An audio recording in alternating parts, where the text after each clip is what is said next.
Good evening, everyone, and welcome to another horrific game. Tonight I'm joined once again by the fine folks at Brotherhood of the Dice and Infinite Monkey Tales as we take part in the next session of the Draconis Strain Trilogy, an alien RPG created by Free League Games. Before I hand you over to our host, I'd just like to remind you to show our support to our guest streamers by subscribing to their platforms and by following their works. Links are in the description. And with that being said, I hand you over to the Game Mother. Good evening. Good evening. We are back again. We're back again. So we're running late, aren't we? So shall we just dive straight into it? So we'll do start off with the recap as normal. So a few weeks ago, inside the meteoric mass, if everybody remembers this, on the that's embedded in the starboard hangar deck, it has became clear to Captain Luger and Dr. Lark that the organic flesh-like material that is covering what appears to be an old spacecraft. While exploring the interior, they were attacked by several squid-like creatures, and though both suffered injuries, Luger and Lark managed to overcome their attackers. Meanwhile, out on the hangar deck, the others were examining the EVA pods and attempted to use them to cut through the wall of this meteoric, this mass, this huge object. But despite their best efforts, the cutting torches had no noticeable effect.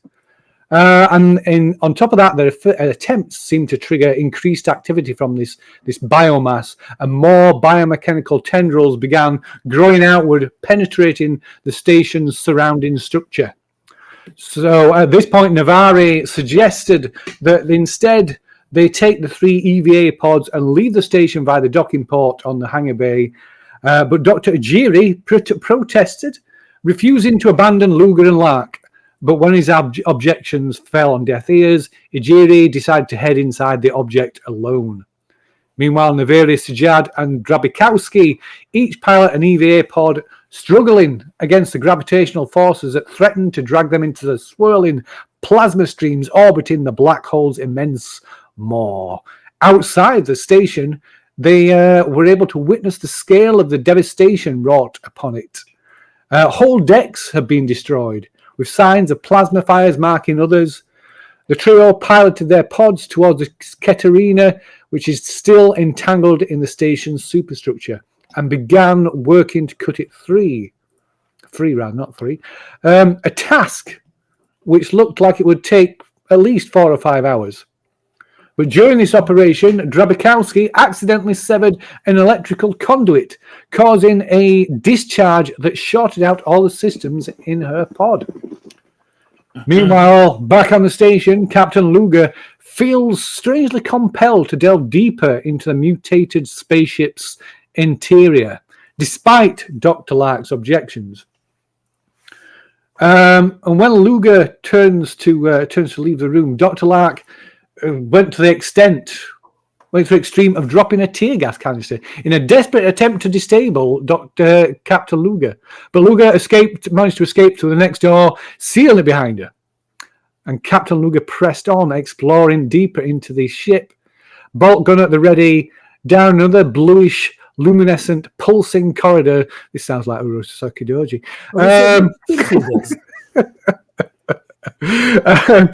I refer you to the previous conversation.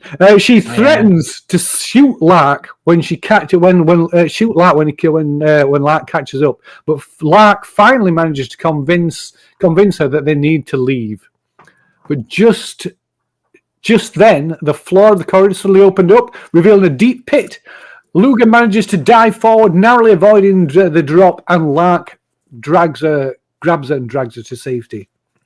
Meanwhile, outside the station in her pod, Colonel Dr. Drabikowski manages to eventually restore some of the basic systems, though the manipulator arms and tools remain non-operational.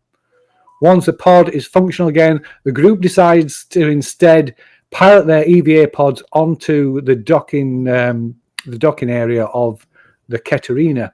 And once on board the Katerina, Luger's android companion Gray delivers troubling news.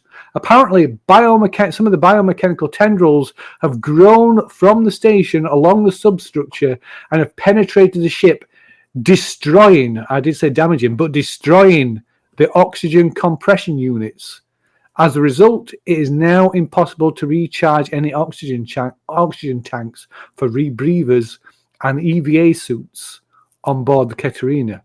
So another source, if that's required, another source will have to be found. While they're on board the Katerina, Gray intercepts a network transmission to Erebus Station, which was this. To Erebus, Class E, Prison Unit 45339, from Network, Comcom 76300, Undefined, Wayland. Aware of your situation, stop. Expediting rescue team, arrival within 6 hours, stop. Absolute highest priority, verification required, stop. Transmit encrypted data designation Ironfish, stop. Awaiting acknowledgement, stop. So this transmission arouses some suspicion in Sajjad as a message which claims to originate from a Wayland vessel, or rather claims to originate from a Wayland vessel rather than a Wayland-Yutani designated vessel, which is just odd. So Navari and Sajjad decide to resume the task of cutting the Katerina free from the wreckage using the pods. Meanwhile, back on the station, Dr. Lark and Captain Luger finally emerge from this object, just in time to see a man wearing nothing but a lab coat dash past, cackling madly. And that is where we left it, so that is where we will begin again. Let me see. Let me find. So, who should we start with? I'm not bothered. I usually would pick, but I'll let you decide who we start with. No. Yeah, that was.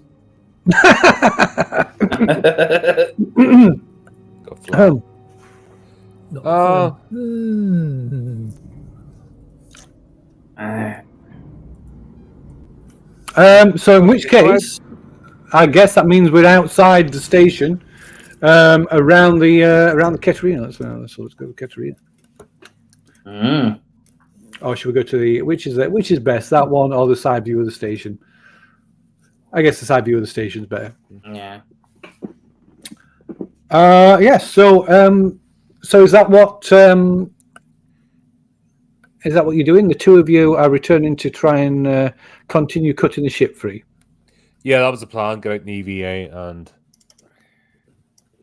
Yeah, but now I'm going to need another pod. Now that the rebreathers are not damaged but destroyed, and you know, the distinction is important. It is.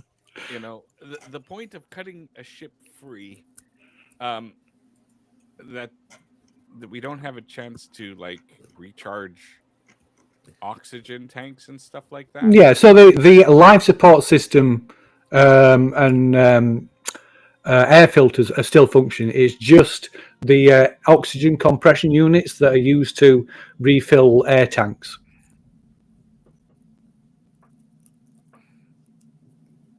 So basically, when we use the EVA or supply, we need to.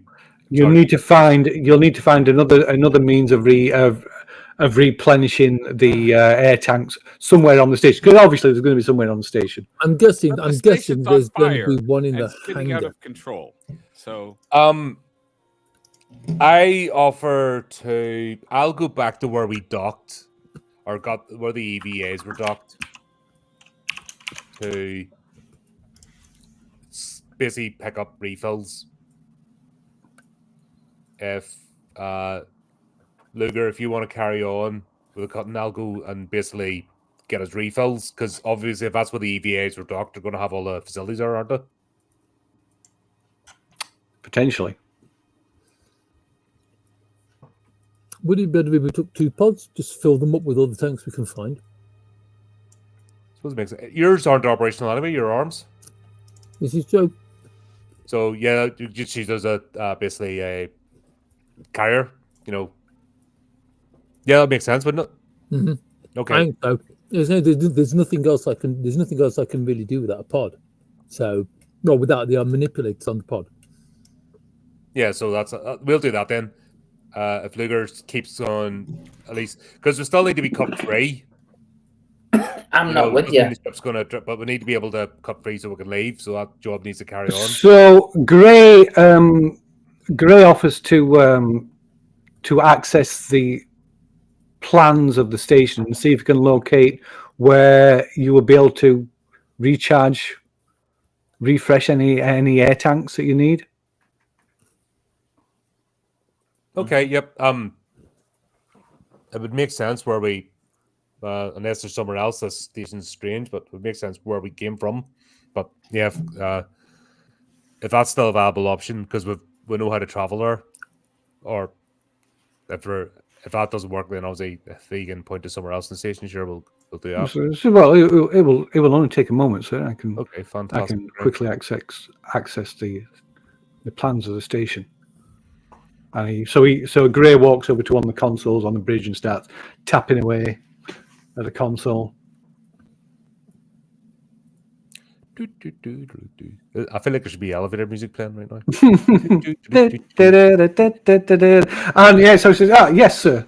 It appears the oxygen compression units are located on Deck C in life support. Okay, let's hold on. Those are Deck C.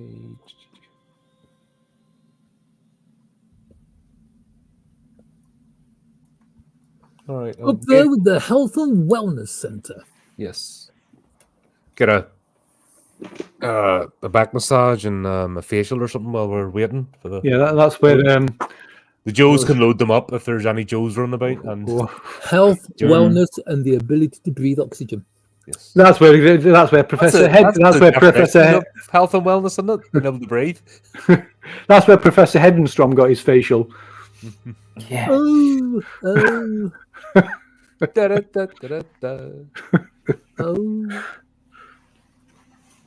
Right in the corner of the desk.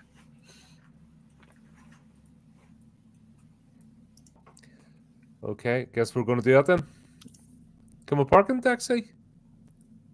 You cannot. There is. No. Okay, so where's the nearest airlock to Dex? The nearest one would be the corrections module, where you originally used the umbilical, attach the umbilical. So there is some high. Let me just check actually. But I think there was some docking points further higher up, but I believe they were destroyed or damaged. I will just double check for you. Oh, we might have to go back to where we were and then sneak past that biomass thing and then go up a lift. God. Cold. Look back. I think I've got things in my shirt on the airlocks. There we go. Okay. Let me just double check. I think again. I will let Gray confirm this one after I've confirmed it. But I believe. Everything is dead and on fire. Oh yes. No, there is. There is actually a airlock on. So Gray again, he pulls it up there, accesses the plans, and it tells you that there is the potentially he can't vouch for the functionality of them, but there is one airlock on Deck A, 3 on Deck B, 1 on Deck D, 2 on Deck F, which are the bays on Deck F, of course. The hangar bays. Mm. Although clearly the port hangar bay is inaccessible because it's even from the Keterine you can see the port hangar bay is just consumed with plasma fires. Okay. But yeah, so you could potentially dock. Although it does say that the airlocks on the other decks, I mean, obviously the airlocks on the hangar bays are huge, which allow multiple ships, so, even big ships to literally physically fly into the hangar bay. But the airlocks on the other decks are going to only allow the docking of one ship or umbilical or similar.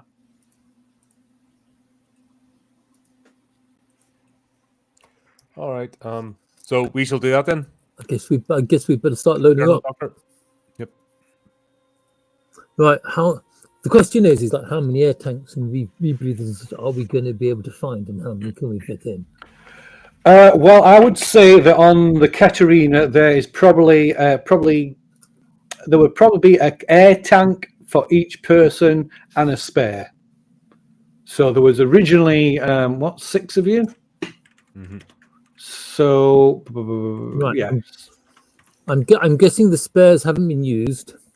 no, there won't have been. So there'll be still. So there's the one. So obviously you're gonna if you've got a rebreather. I think everybody's at least when a Everybody had rebreather. at least a rebreather, but I'm Yeah. guessing that everybody has still got their air tanks. Yeah. So everybody's got has got a tank, and then there will be a spare for everybody on the Katerina as well. Okie dokie. So we just need the tanks that we've got with us at the moment. Yeah, that should be sufficient. Because that'll leave every single person with one tank and at least. Having said that, nobody's made use of the rebreathers yet, so the tanks are still full. Right, but if this is going to take a bit of time and we don't know what else we're going to encounter, let's play it safe. And the reserve tanks on the Katerina will also be full, of course. Okay, well, Mm-hmm. we shall go do that anyway. Unless there's any objections.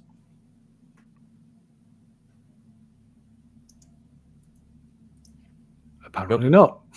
Okay, that works. I'm sorry. I'd rather be doing something than sitting there twiddling my fingers, waiting for the ship to implode or something. And of course, of course, there's been this transmission as well. Yep. So what are the 3 of you are you doing? Gray, of course, says that he will remain on board the Katerina, as instructed by Captain Luger. So, Sergeant Sajad, you're going to carry on with getting the ship free. Yes, good doctor. I'm cutting away as fast as I can. It's No, like I said, at least that's happening, and then we do scavenges, and then yeah. If Get our you component find parts. any good coffee, let me know. we shall try. Right. So we're gonna skedaddle.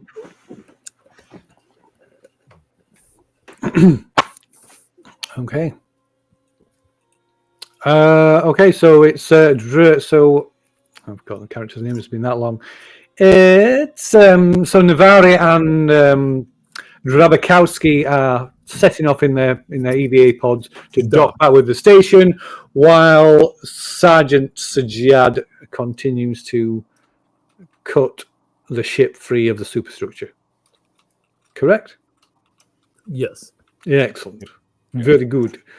So, in which case, what part of the station is Navari and Drabakowski heading towards?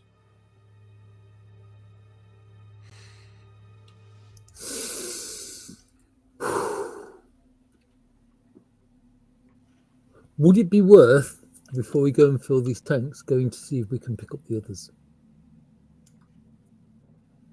Yeah, they might have come out.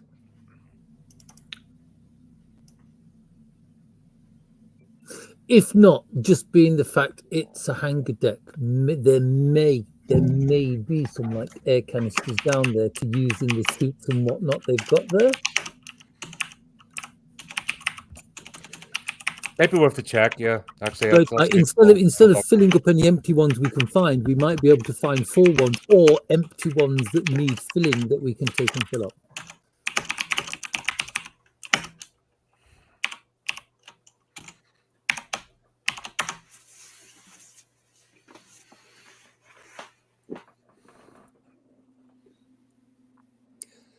Do you know what? That's a good call. Yeah, let's go check on our right because we've got time at least. And as just been explained, is we've planned. It's not like we're going to run out immediately, so we may as well make use of these things, and we'll have a quick check, see how our companions, if they've got out of that thing safely, there might be a chance.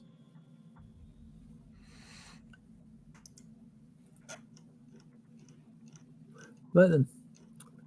So instead of heading up, we are heading down.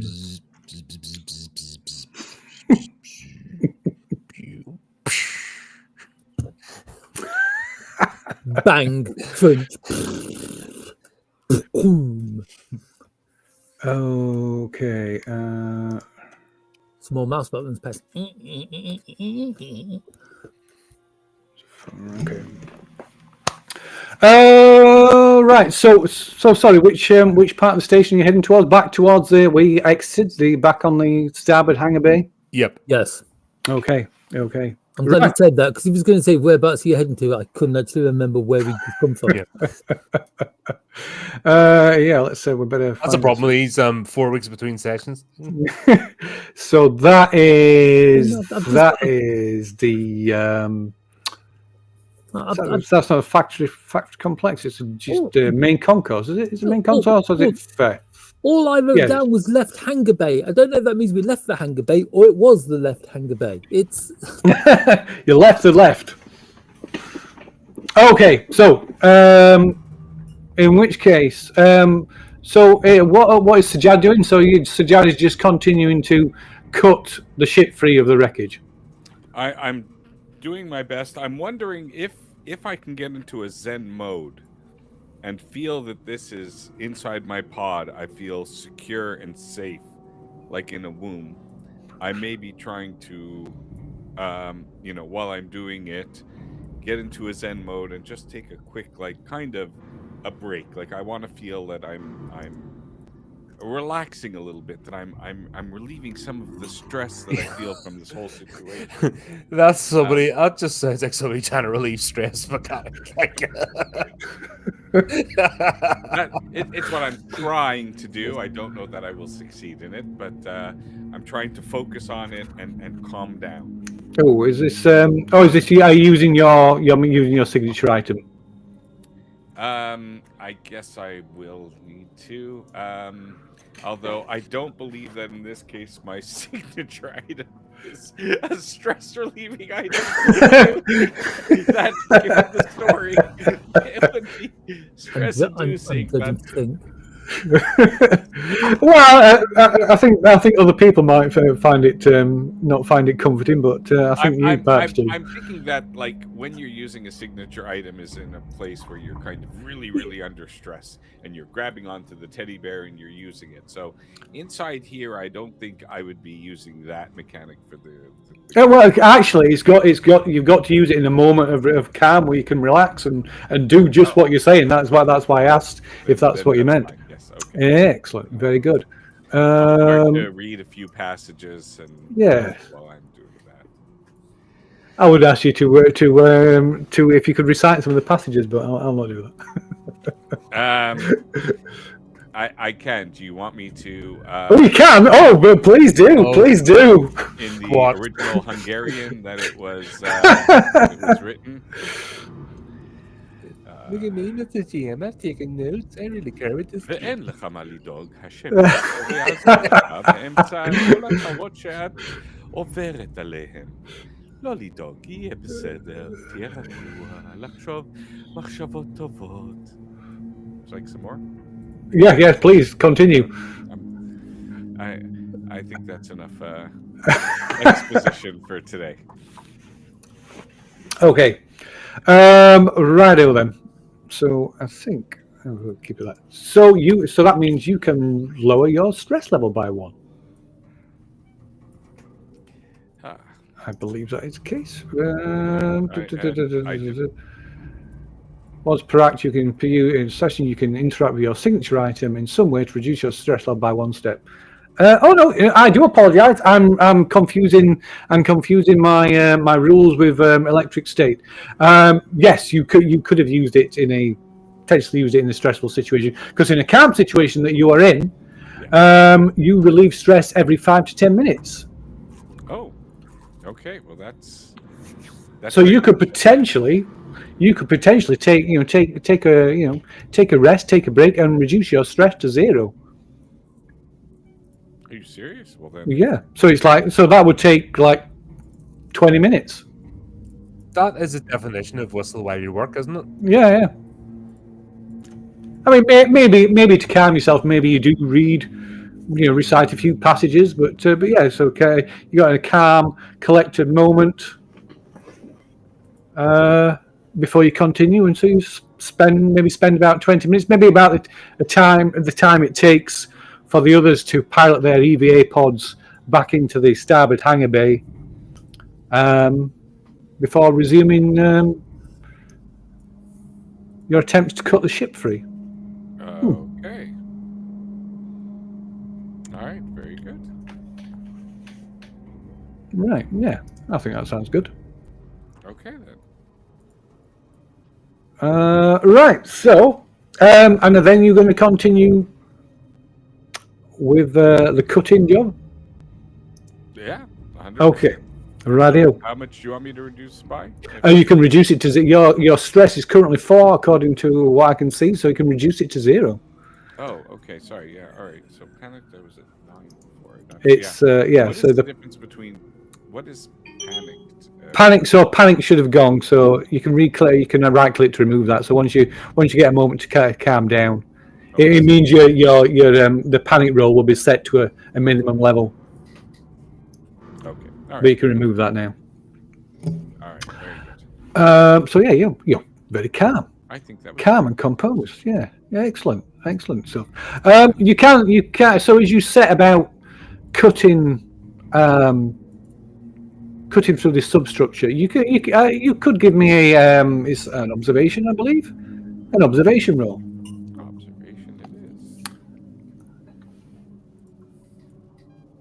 Nothing stress-inducing, I hope. No, I don't notice anything. But absolutely nothing stress-inducing, because there's nothing to see. Nothing to notice. As a matter No. Okay. So yeah, you begin this laborious task. So it's going. Yeah, there's several hours work ahead of you here, easily. Somebody's got to do it. It's got to get done. Indeed. Alrighty. So, meanwhile, back in the starboard hangar bay, as Lark and Luger emerge from this object, you see this man wearing nothing but a lab coat go streaking past, just cackling like a madman.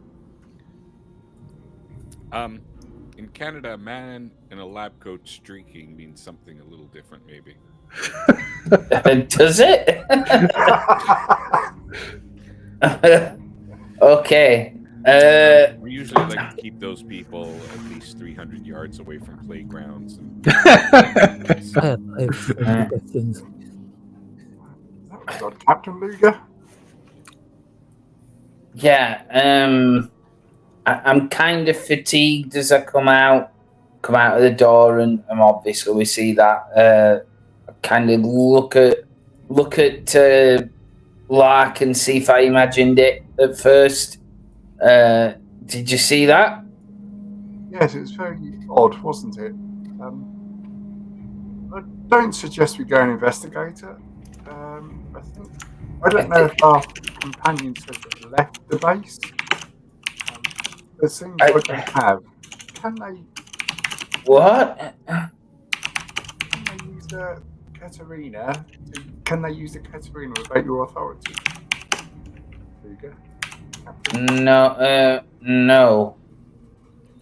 Not to my level. Nobody else can pilot. And even if they could, I don't want them touching my ship. But we've got we can't leave until we've got the thing. We need to take the object.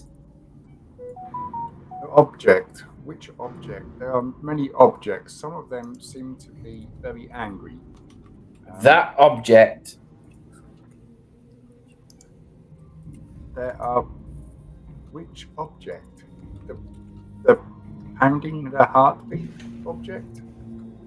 Yes, the giant rock that's sat behind us. How can we take that? We have no equipment, Captain Luger. I'll find a way. We're not leaving it, Lark. You've already made me come out. Captain, Captain, I understand. I would like to know more about this life form. But the station is in a meltdown situation. I believe the reactors are going to go. I know that. I'm not ignorant to it. But this is the key. If we figured this out, we could probably save it and get off here. This is the key to everything. Don't you understand that?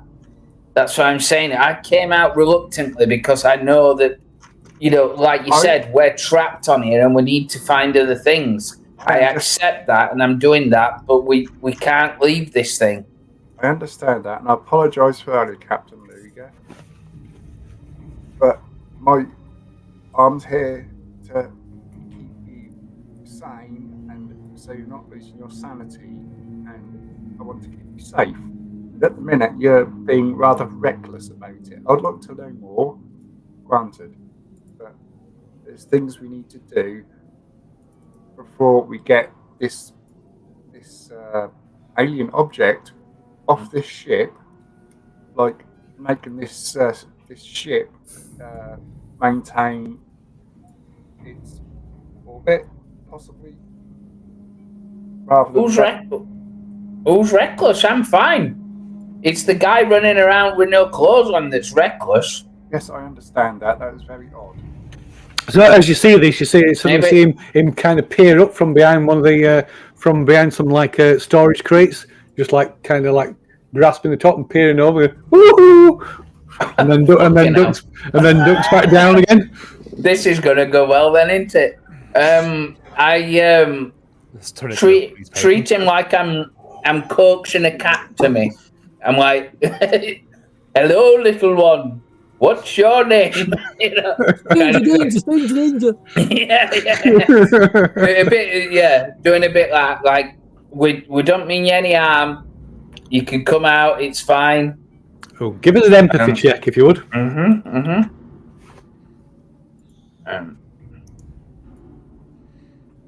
There we go.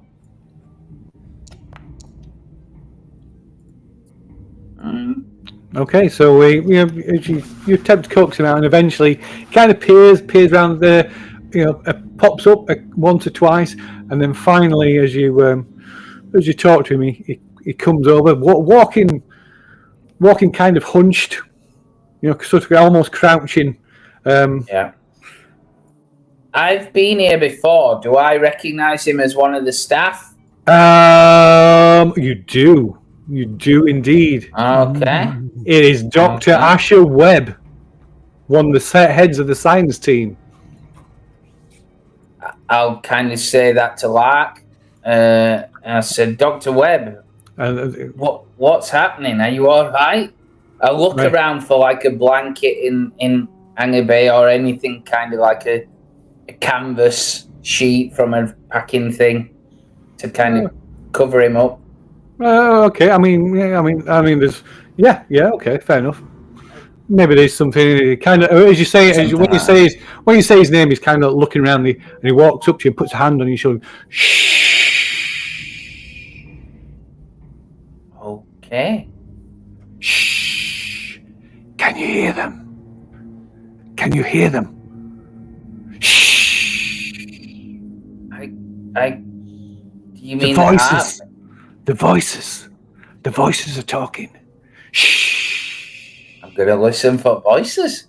Maybe there is voices. You can't hear the voices. There's no voices.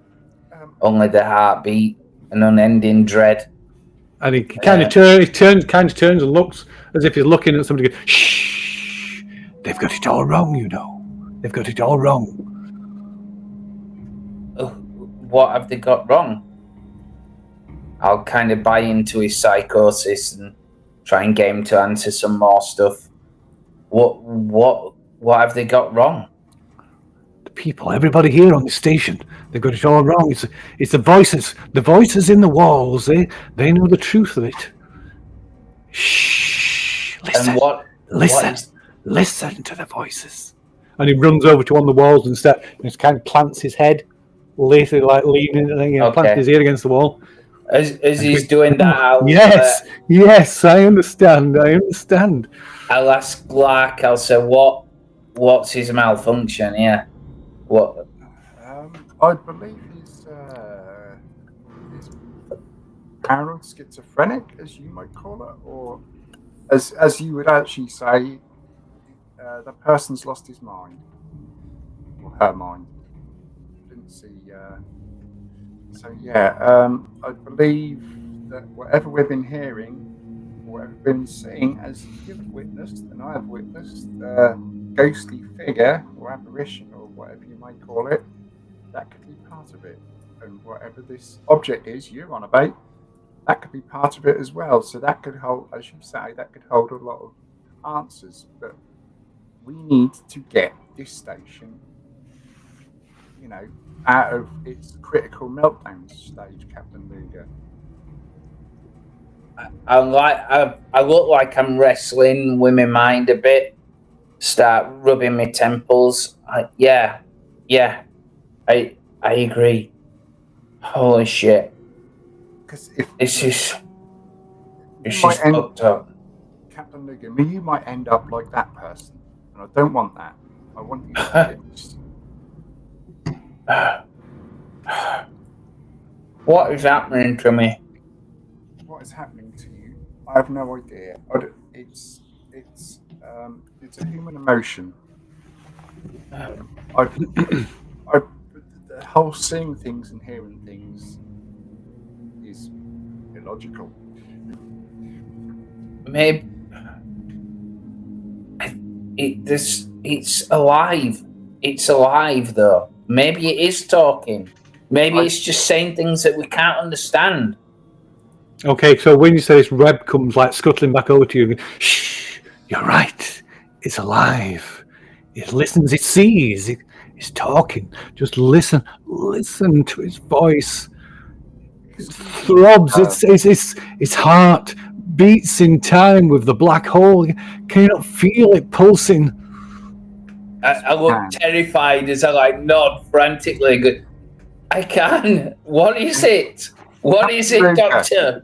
Hold on to his shoulders. What is it? Captain Luger. What's it doing to me? Captain Luger, please. It's coming. Can you sense it? It's building another sensation, a new feeling coming. I can feel it building. Do you need the toilet? And Captain Luke, you can feel this. It's like this pulse. Yeah, this throb and this pulse. Not just the station, not just this thing, this object, but the entire station. Yeah, the entire station, and the black hole is resonating. Kind of resonates back from the black hole. Like my eyes will be like filled with tears as I just like nod faintly and say, "I feel it." I'm going to grab Captain Luger by the shoulders and say, "Captain Luger, look at me! Look at me!" Okay. Yeah. And as you feel like Captain Luger, you can feel this, like I say, like intensity of this pulse, and then it's just like sort of like a sudden burst of energy, and the whole station sort of like throbs and creaks, and you all feel this sudden it's like a change in pressure, and your head swims, and for a moment, your vision is almost completely gone. And you will have to make Can you all roll me a d6 and add 1 onto it? D6 plus 1. Yeah. No problem. It's Wibble time. Oh. High is always good in this game. Okay. So if I rolled a 6, that's a success, correct? We're making this roll. Oh God. Yes. Yeah, Oh, depends. Basically, I think it's the length. The higher the dice rolls, the length the further go down the wibble hole. Jesus, what did we have to roll? It's time to become Cthulhu. What did we have to roll? Sorry about this. D6 plus 1. D6 plus 1.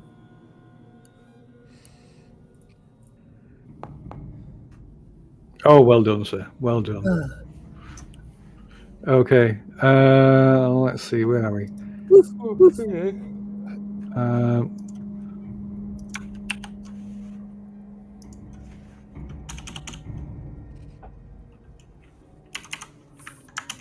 Oh.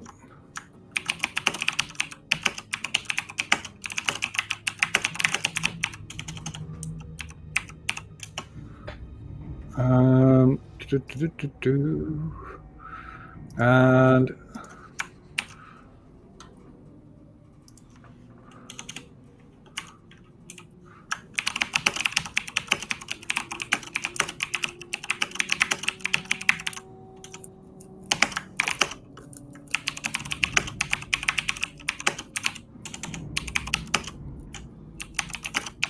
No copying and pasting here. The mother's giving it to us raw. Clackety, clackety, clack. Yeah. Somebody's getting whispered at. It's when the angry typing starts. It's like, Yes, yeah. oh, where's that one? There we go.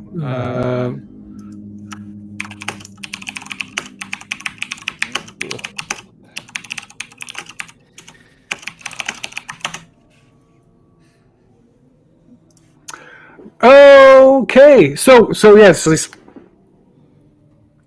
as quickly as it starts, this moment passes. You feel there's a slight feeling of disorientation, of nausea, but it quickly fades. Okay. Captain Luger and possibly Navari and Lark, you can all make a. It would be a, what's the intelligence one? It would be a wits check. A wits check. Okay. Yes. We will do that one then.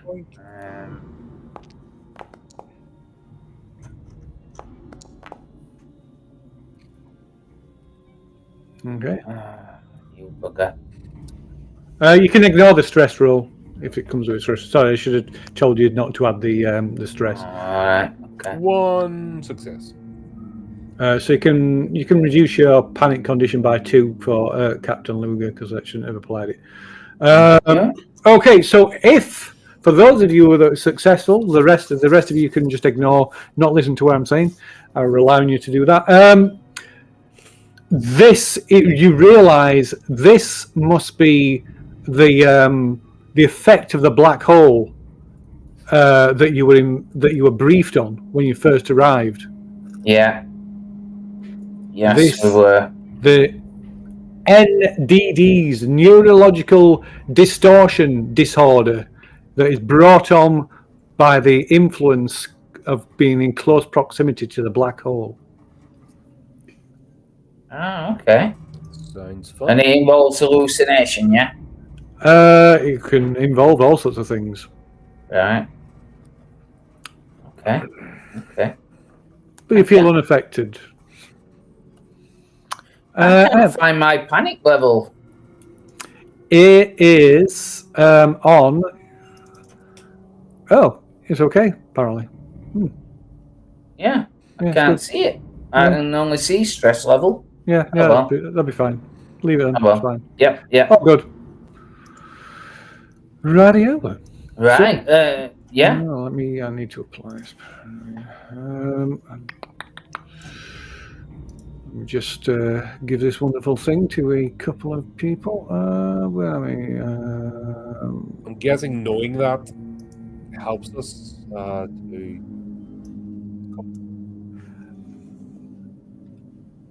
It doesn't.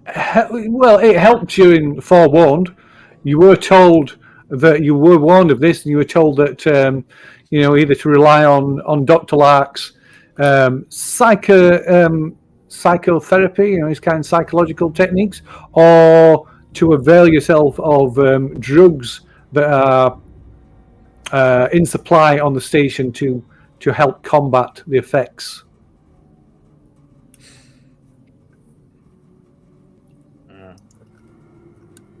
Drugs.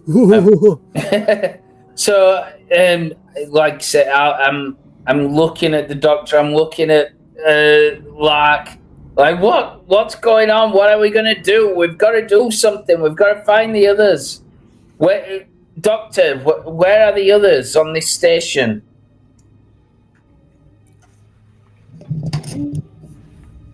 It doesn't matter. They're not important. It's just the voices. The voices. Listen to the station. Listen to the perfected. The perfected. So at this point, you hear the sound of the main airlock cycling as Captain Drabakowski and Navarre land their EVA pods in the hangar bay. We don't need to escape it, do we? Because there's an airlock inside. There's double airlock. Yeah. That's all right. And of course, don't forget there's 0G in here as well, which kind of forgot. Oh yeah, I didn't forget that as well. Yeah, there's all the bodies floating around within all these bodies of these prisoners with their necks broke. So Rabakowski and Navarre, you land your EVA pods back in the spots where you found them in the hangar bay. Okay. And disembarking from the pods, you can see probably slightly drifting around because it's 0G, of course. You can see Captain Luger, Dr. Lark, and another individual wearing nothing but a lab coat. Right. Sort of wave them. While we're here, though, I want to take a quick look around just as I get off. Is there any obvious signs of the oxygen canisters that we're looking for? No, you don't see any signs of any oxygen canisters here, no. I'm guessing they'll be in lockers, maybe? If there's any here. So you would expect if there are any, because the oxygen canisters are usually attached to rebreathers and suits, so in turn they should be they'll be in suit storage places where suits are stored. Right. So, for instance, in the security corridors, there at either end there was a suit storage in the causeway corridor. Sorry. With a bit of luck, the suits will be like the tanks will already be full. You would expect them to be, yeah. Yeah. All right. Well, same as he, Captain Luger will wave over. You're. Oh, thank God! Thank God! Kind of come over. Yeah. What? Where the hell? What's happening? Oh, quite a lot. What on earth was that thing that you went into? Good gracious, man! That's. Did you lose all your senses? So it's alive. It let us in. There's something in there, but I couldn't get too far because Lark stopped me. He said that we've got to come and find you first. Well, whatever it is, it's trying to attach itself to the ship, to the Katarina. Listen, Navarre, there's something in there. God is currently working to free the ship. We're trying to find oxygen. We thought we'd take a check to see if you were alive.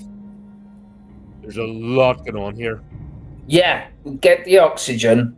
come with me. The key to it is inside there. We found this guy. He's head of science from the station, and I think he's lost his marbles, but he can feel it. He can feel it. He might be slightly insane. Where we landed. Sorry? He is insane as you, Captain Luger. Yep.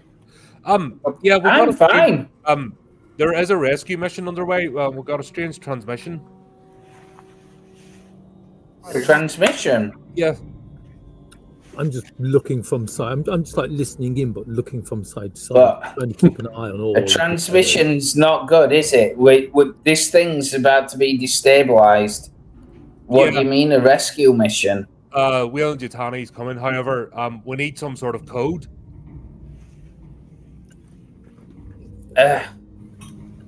Right. I'm gonna have a look on Black Box that I've got, Mother, and see if there is a code on the Black Box. No, there's no code printed on it. It's just it's got there's ports on it to plug it into so you can plug it back into Mother or into a terminal to access it. But there's nothing like that printed on the surface of it. No. Okay. It's essentially a black box recorder type thing.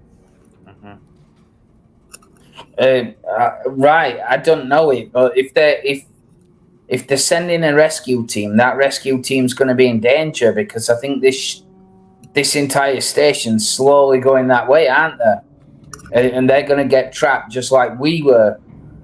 It's highly destabilized. We need to fix the... Yeah, there's a lot... We do. We've got to get out of here. We've got to repair the ship. But if this thing is affecting the Katerina, then this thing is the key. We need, like you said, get the rebreathers, get the oxygen, go inside here and find out why it's doing what it's doing, and we might stand a chance. Yeah, I think time is of the essence of this. We've got Gray's helping us too. He's researching parts of the ship where we can get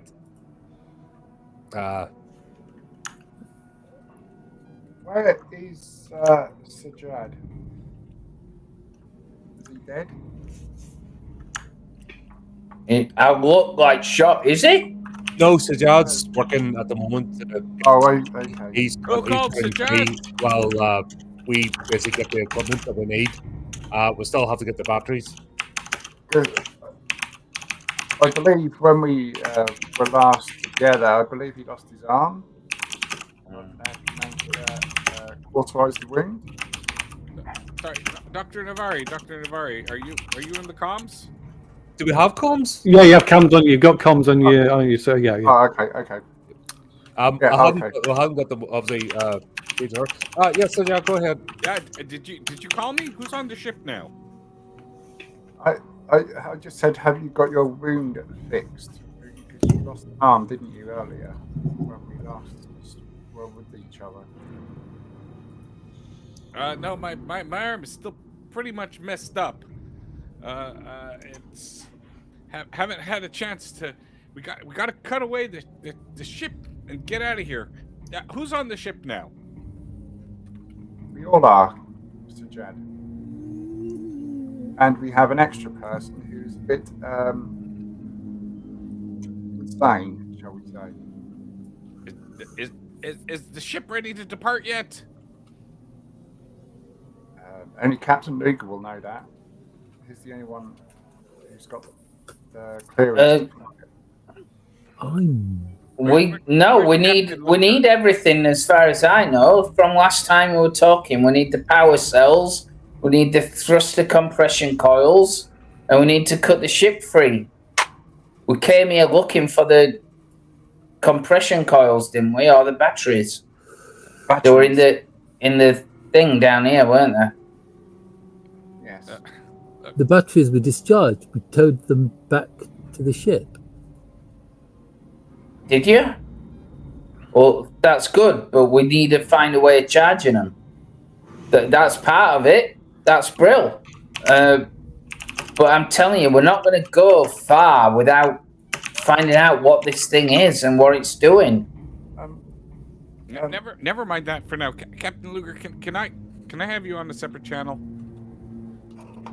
I don't know. If you can, yeah. Okay, go up 2. Right, yeah. Yeah, listen, Captain Luger, you're gonna have to do something for me. I need to reset the locks on my room. Okay, very important. Very important. I'm gonna need to reset all the locks so that I can change the passcodes to get in. Can you make sure that that's being prepared for me? What on the Katerina? Are you talking about? Yes. Yeah. You know, look, I'm in charge of security there, and I have to have my security changed and revised. We don't know what's going on here, or who's accessed the ship beforehand, or anything else. I don't like these things digging into it and stuff. Cutting them off to get them free, but you got to reset the security on there. I like you, Sajad. I really do. Good, but good. Then you know what? I'll stay in your room with you. That's perfect. That'll work as well. All right, good. Glad it's settled. But listen, I don't want to spend too much time here in case the others, you know, they might wonder why we're talking together and stuff like that. Let's just go back down 2. We'll reset the locks on my room, and I'll stay in your room. That'll be a good decoy. Good idea, Captain Luger. That's why you're the captain. Wonderful. I do believe, Sajad, you mentioned go up 2 in an open channel. Oh, wow. I went up there as well, so I heard everything you said, Sajad. This android cannot be trusted. You said it in an open channel. And? Listen, up a channel and we don't hear what the conversation is. We're just playing along. Well, I was anyway.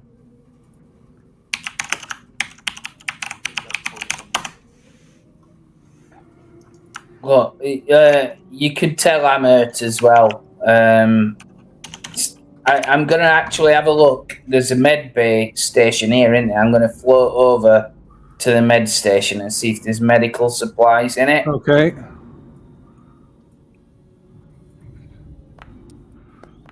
Oh, what's that?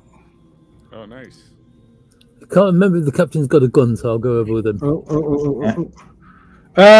So, Captain Luke, can you make an observation roll, please? I sure can.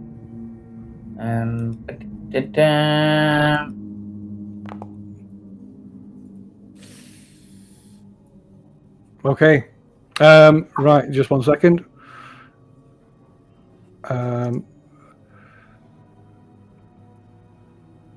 Okay.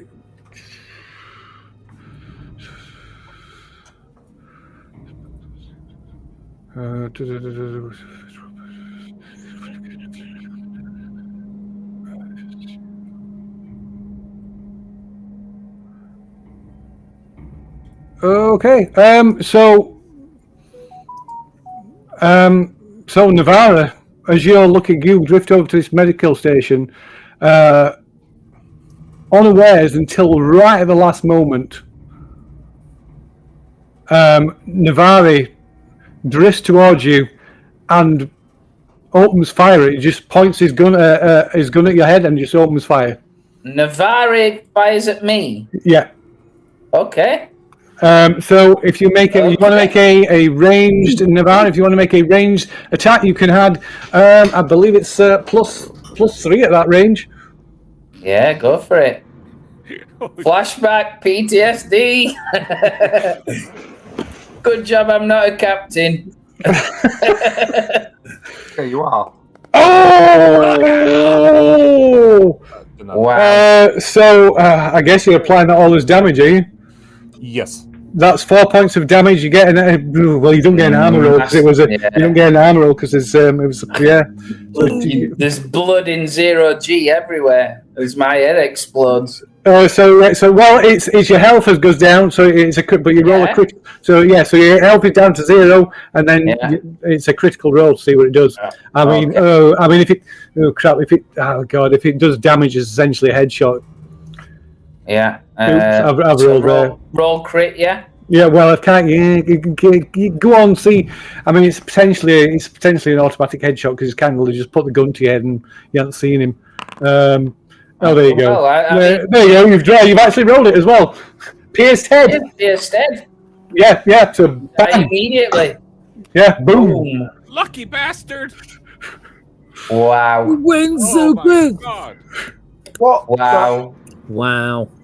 Well, unfortunately, as his body starts to float away, I'll grab hold of it and pull it towards me and say something along the lines of minimal drug. How much does everybody else know? How much does reach down to the pocket where he put the mysterious black hard drive? And it's kind of about the size of a cassette, an old 80s cassette recorder. I'll casually.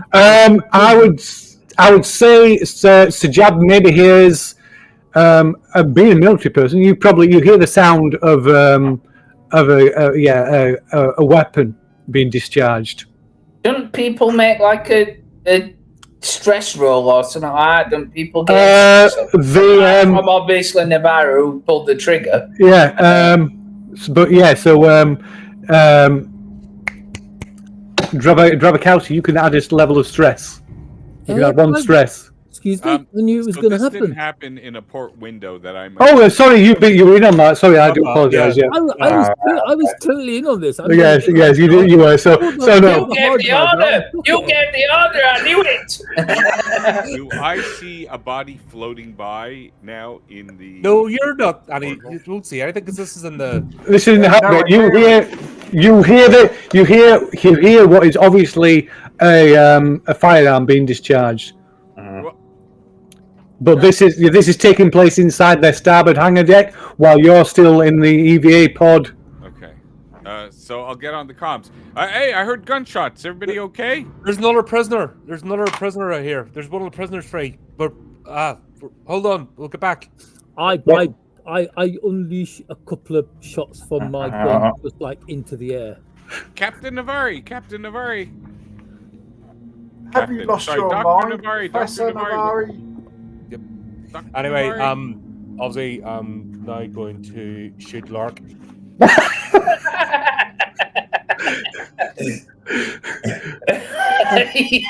not his plan. He can't do that because I'm pointing the gun at him. He shot Captain Mark. You're gonna have to go. You're gonna have to go into combat. Yeah. I need to put your tokens on. We're Captain Luger. There's no response. In fact, you can try. There's no response. But I have the locator, so I should know where everybody is. Yes, so you can. Checking that. I mean, it gives you distance, but they all seem to be in the same general area.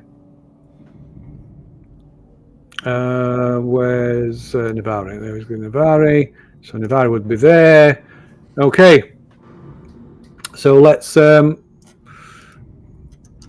Oh, do I need to zoom in? Okay, so be on the combat tracker. You can click on your deck of cards. Oh, sorry, go on, Jay. I do apologize. So I'm actually going to play this. So if you read it out, I'm going to invoke knowledge. Oh, okay. Fuck. I just spoke to him. And now he's dead. They took him out. Holy fuck. Holy shit. I spoke to him on a channel alone just a minute ago. And he's gone. They I'm took him going to out. use manipulation. No biometric data coming from this at all. Luger. Captain Luger. Captain Luger, respond. So, Jude, he's dead. Don't Professor Navari shot him. Don't forget, the last thing you heard before this is our lovely android going, I followed you into your channel and I know everything. Okay, so everybody got, so yeah, we'll need to resolve this then, as after that bit of dialogue. Right, okay, so Captain Luger, who is dead. So Lark, if you go to combat tracker, there's a little like pack of cards. You can click on that and draw a card. There we go. Excellent. So. Oh God. Oh. So. Me in the Swedish Chef as a replacement character now. Well, potentially there's a few potential play replacements. Yeah. Really bad. There's always the cat. There's always cat. Yeah. Okay, so Colonel Dr. Drabikowski, you act first. I'm right. So you got a fast and a slow action. Holding the captain's body in front of me because a meat shield is always a good shield. Already having my gun in my hand because I fired a couple of shots into the ceiling to make covering noise. I open fire on Lark. Okay, so Lark is within. So let me just check the range. So it's in normal range. He's in the same zone. So let me just check my ranges. Range go back.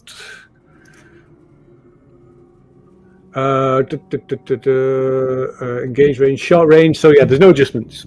Nice. Oh crap! Sorry. Whoops. In that case, I fire my supernova dual action electrostatic shotgun.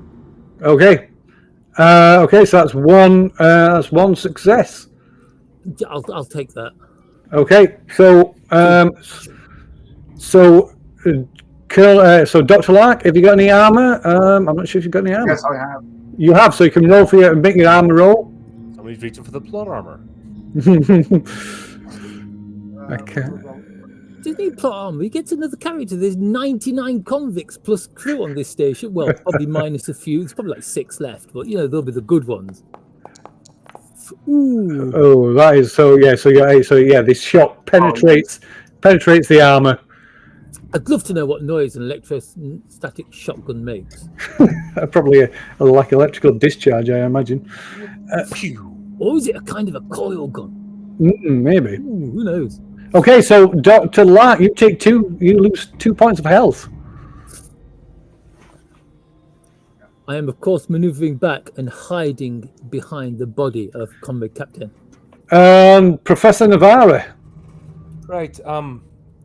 I shall aim up and shoot Lark again. Okay. That makes a difference at this range. No, so it's just a standard roll, no adjustments, one way or the other. Cool. Okay. Well, I've already drawn, so. Okay. So you strike him again. So it's another damage roll. It's only a pistol, so it's less. It's only 1 point of damage. I mean, you can push the roll, of course. Yeah, can I just download the clip? Would that be a push? So you can push it. If you panic, then you unload the clip. You don't normally unload the clip. It's not like a full auto weapon. What would pushing in this scenario? In this case, basically, you just keep firing. Yeah, that's obviously I've got, so I'll just while I've got that, just to put him down, keep firing with the one clip. I mean, but yeah, we don't track ammo. You only track ammo if it's if you panic, and that means you just like fire off all the. Okay, well, obviously clips I've got to keep firing. But yeah, so pushing the roll just means you fire off another shot essentially. Okay, let's do that. Bang. Okay, so that is a total of 3 successes then. So that's one. So is that all into damage? Yes. Okay, so that's 3 points of damage. Dr. Lark takes. So you're not dead. You're broken. So you click on the roll critical button. Where's that? It's on the bottom of the sheet on the general tab. Are there different critical rolls for synthetics? There are. Ooh. Okay, so the shot hits you, destroys your leg servers. Both of your legs are non-functional. You must stay prone and can only crawl. Well, I can't. I'm floating, so. Well, yeah, so you're floating, yeah. Right. In that case, I will radio to Sajad as well. What I'm. Yes, Sajad. Navari and Drabowski have lost their minds. They've killed they've killed Captain Luger. Okay. You can't have a conversation like that in the middle of a firefight. You can say a few. You can say those a few words. Yeah. Like 3 or 4 words, but that's more than enough. All right. Yeah. Sorry. And you've got so that will be your slow action. So you got a fast action, which will be to. Yeah. Oh, rather, that will be your fast action. You got a slow action to shoot. Yeah, I'm going to shoot him. I'm going to shoot Navari. Okay. Yeah. With one of my awesome guns. Was I expecting this to be happening? But anyway, here we go. I have no idea what's going on. It's aliens. I mean, this is exactly the kind of thing you expect to happen in aliens. I mean, next round, I'm going to go up to the remains of Lark, and I'm going to try and force a rolled up magazine down his throat. A rolled up magazine. They've been trying to get us out of the game, Lee. Oh no, Andy's coming up with all the theories. No, go on, Andy. Semi-automatic electrostatic pistol. I'm going to fire. If I can fire, just rain hell upon Dr. Navari. Okay. Semi-automatic. Oh right. Okay. How the automatics work. Okay, click on your pistol and. I have. Oh, yeah, it wasn't. Okay, so that is. Oh shit, that was me. Sorry, ignore that. That was me. That second one. Okay, so you can. Oh, you can't push that. Use my Eco All World System Hostile Environment suit to. Yeah, you can roll your armor. Did I just click on that? Yep. Yeah, you just click on the armor bit. Yeah, there you go. Okay, so yeah, so the shot penetrates your armor. You lose 1 point of health. Okay. Ouch. Ooh, paper cut. That kind of ouch. Okay, so what's the Jad doing? So you hear these few words from, and you can hear the sound of weapons being discharged, and Dr. Lark saying that he's being fired upon by Grabowski and Navari. Just before we ask, can I take my quick action out of turn? You can. Excellent. I didn't give you a quick action, so yes, of course you can do that. I'm going to scream at the top of my lungs. The synthetics gone insane. Okay.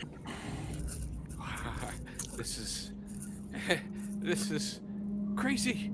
This is crazy good. It'll take care of everything. Oh my God, he is with me. He is with me. He's looking out for me. He's watching over me. Oh, this is good.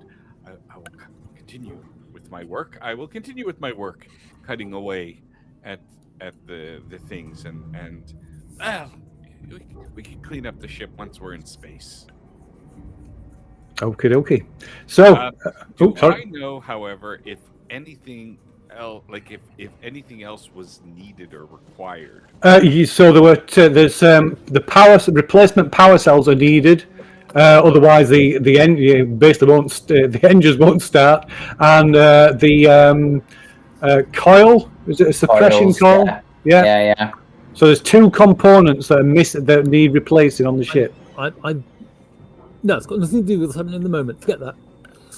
Okay, so it's round 2, and back to Colonel Dr. Rabikowski. First, I'm going to take this chunk of apple out of my mouth so I can speak properly. Sorry, I was snacking. Right, I'll let go of the body of the captain so that I can take aim with my shotgun. Radio. I'm just going to unload into the toaster. Okay. Go on then, still standard roll. Jesus Christ. Bang! Oh dear, panic. Yes. flee. You can't take any more. You must flee to a safe place and refuse to leave it. You won't attack anyone and won't attempt anything dangerous. You are not allowed to make a retreat roll. If you have an enemy at engaged range and when you flee, your stress level is decreased by 1. For every friendly character who sees you, blah, blah, blah, blah. Permanent trauma. Make an empathy roll at the end of the session. So at the end of the session, you've got to make it. Well, in fact, we'll do it in a bit, so we don't forget. My empathy's 2. It's not going to go well. No. I'm heading. Using my 0G training so I can get there quicker. I'm heading back to one of the EVA pods, and I'm just going to curl up in the pilot seat. Screaming, bickering, blubbing, and doing terrible things to my underwear. Okay, very well. So it doesn't say that's a failed roll, a failed action though. So the shot still goes off. It still hits, which inflicts some damage. You can make an armor roll, of course, for Dr. Lark. Oh, But if it inflicts damage, it inflicts another critical. It does. Oh. Oh, no, so that cancels it out. So you don't take it. So Dr. Lark doesn't take any more damage. Please, sir. Yes. In my panic, I dropped the shotgun. Okay. I let go of the shotgun. That sounds reasonable.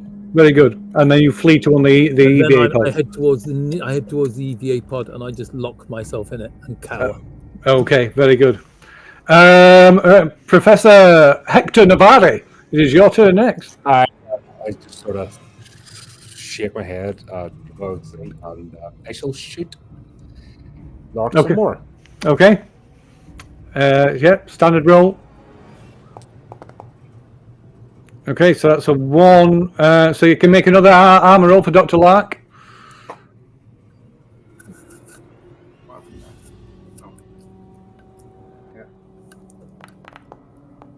Oh, okay. So your armor protects you. Dr. Lark. I am going to use my. I'm going to go the same weapon and shoot at Navarro. Okay. Let me just double check. It's a full auto fire. So weapons listed as fully. Oh, it's not fully automatic. Is it fully automatic or semi-automatic? Semi-automatic. Sorry. All right. How's he going to brace himself? Yeah. Okay. So So don't. That's different. Okay. Okay. Go on then. That is 0 successes. You can't. For some reason, you can't push it. Not sure why you can't push it. Oh, because weird, isn't it? Is it it's because he's an android. You can't push it. Androids can't push rolls. All right. Yes. Although he's still, it should be. Yeah. Isn't that the android's thing, though? The fact that they cannot push. Sorry. Isn't that the android's thing? The fact that they. Yeah. It is. It is a thing. The androids can't push rolls. Yeah. They get increased stats, but they can't push rolls.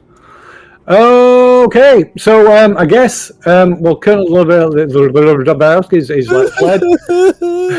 So it's back to Navarre. Some more pew time.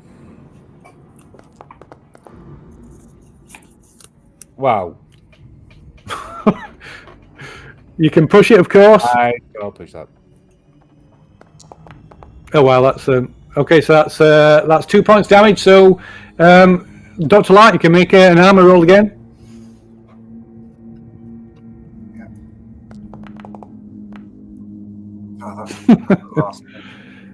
Oh, okay. So you take another critical. So roll and you click the critical injury button again.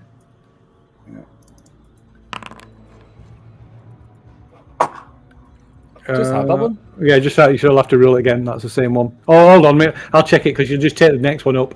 Other tables. Like they're super dead. Critical injuries. Critical injuries on synthetics. Leg servos. So destroyed. So one arm is now. So destroyed. The hits you in the arm, so destroying one of your arm servos. So one of your arms is now non-functional. Which one's? Can we? Yeah, I was going to say, can I choose the arm? Is it? They can't do that because he didn't hit anything. Is it hit your arm? Oh, yeah. But aiming at. Yeah, but he wasn't aiming. I would like the. I would say, you didn't take an aim shot, so it's going to be random. What so it's 1 to 3 is the arm holding the weapon. 4 to 6. That seem fair? Okay. D6. I'll just put the. So this is the injury.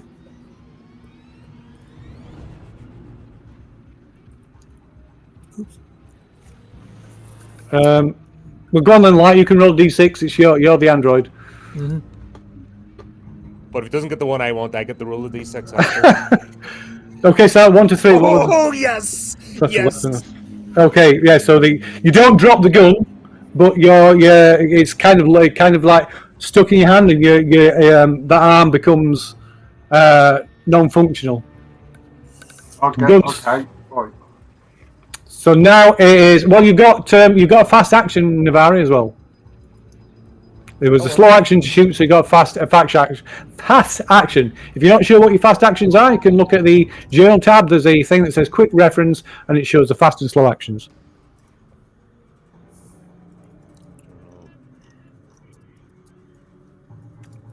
Is that the quick reference? Yep, you see it? Quick reference tables in the journal tab. Yep. And then you've got a list of all the fast and slow actions. And you've got a fast action remaining.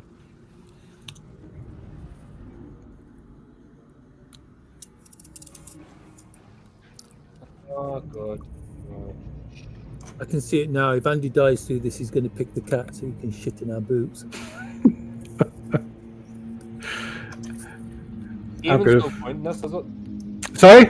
Gaming is no use in this scenario. So aiming gives you a like a bonus dice. Okay, so that's what I'll do. I'll aim. Okay. Okay. Right, so you're using fast action, so let's aim. So the next one would bing. So Dr. Lark. With my other hand, I'm going to get a grenade. Gas grenade. Canister and throw at him.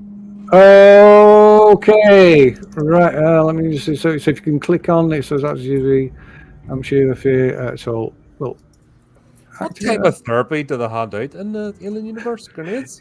It'd been. I think it'd been taken from other. He took them all from the. I'd love to know his maintaining stabilization, flailing his arms out like this. Oh, this is a good point. Throwing 0G grab. So yeah, so this is in 0G. Ooh, so oh my word. Well, there's no resistance on grenades, is there, anyway? So No. you can throw further and all that kind of stuff. Yeah, that's true. Yeah, it's not slow motion or anything, is it? So yeah. So if you want to click on the, I put the tear gas grenade in your thing. So if you want to click on the tear gas grenade, there you go. I have no idea how these work. Tear gas grenade and more now. Tear gas grenade isn't the good doctor wearing an environmental An suit, environmental suit? Okay. which is pressurized and therefore requires. Hold on, that's obscuring his view as well, because that's not just. So if no eye and breathing gear, all skill rolls are -2 until the area is vacated, and a medical roll is made. Non-lethal gas causes stinging sensation. Any unprotected human or feline within the same zone as a fire count suffers -2 on all skill rolls. But yeah, Professor Navari is wearing a suit, I believe. Eco, one of the best suits. An Eco 2 all worlds system hostile environment suit. So you would have known that. So if you want to No, let him do it because it's funny. Excuse me. As I aim in amusement, as in. Right, you need to use one of my rules in role playing. No takebacks.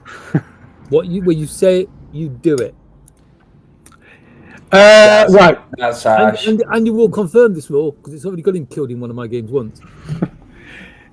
Yeah, but yeah, I'm going to give him the option because it has been 2 weeks, and I hadn't remembered that you got a suit. I knew people had rebreathers, but so if you want to, you will see Dr. Light. You will see that he's got this suit on, which will protect him. I'm conflicted because his suit was mentioned earlier when we were talking about armor. You're wibbling in a corner, Flea. Yeah, you should. Yeah, No. My character is wibbling in a corner. My ruling stays. That's okay then. Your decision. The King's master is always right. Yes. Even if he's wrong. Right. So yeah, if you want to do something else, I have no problem. I'm going to go back into the hole where the heart. How? Where we went. How? I'm going to float. How do you make yourself float in that direction, being the fact you've only got one arm? so you're going to try and get back into the thing, the object. Go, Inspector. Okay, so you have to make a mobility roll. It will be with a penalty. It will be a -2 penalty because you've only got one arm that's functioning. Click on the spanners, don't you? It's no, just click on the mobility check.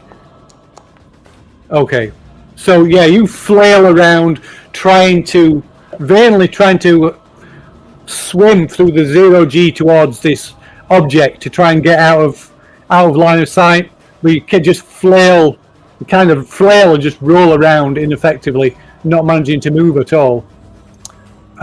Which takes us back round to I'm still wibbling. yeah, to Professor Navarre. Whispering. How do I add a +1? So you right click. You should be able to right click on it, and it should give you an option to add additional. There we go. Right. So just Yeah, I think. Let me just double check. I think aiming is +1. It's either +1 or +2. I will double check.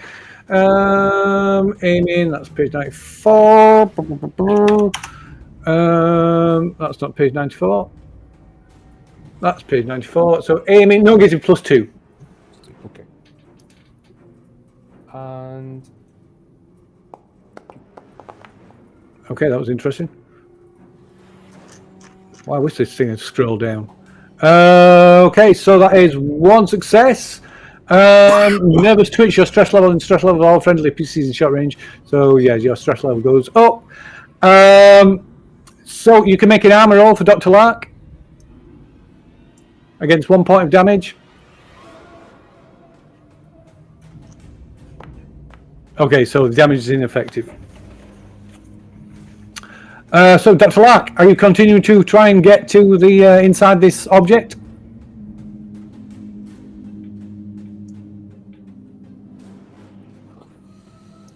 What range am I at from Navarre? You are in short range. Because you're in the same zone, so it's short range. I still got my other hand, didn't I? You have got one hand, yeah. He's going to use a Jedi mind trick. This is not the droid you're looking for. Can I get my shotgun? Can you get what, sorry? Shotgun. You have to speak up, Andy, I can't hear you. Sorry. Can I get my shotgun out? Am I able to do that? You can use a what is it? It's a fast action, I believe, to retrieve an item. Yeah. A shotgun is normally a two-handed weapon though, so there will be a penalty on using it. Yeah, I'll use it. So it'll be a -2 penalty. Oh no, we didn't want to do that. Where is it?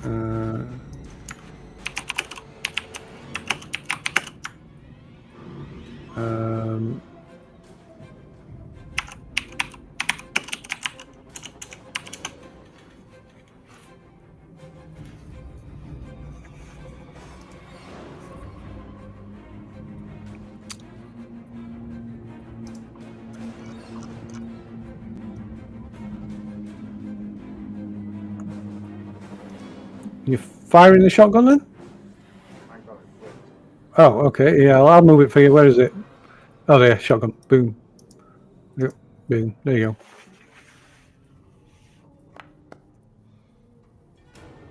go. Was that with -2? Yeah. Okay. So that is 1. So you got an armor roll, Navarre.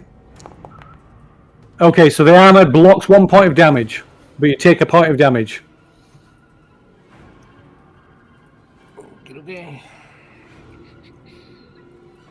And then it's back to Navarre. Right. Sorry. Just at the end of each round, I am going to be. Oh, sorry, Jake. That's okay. It's fine because I'm quite okay with what's happening there so far. I think. I don't know. Maybe. Well, I don't know because who comes out of this. I would say while you're so between each as this is going on, you can hear somebody whimpering, possibly crying, which sounds suspiciously like Dr. Drabikowski. You can hear the continued exchange of gunfire and probably the shouts and that would accompany that.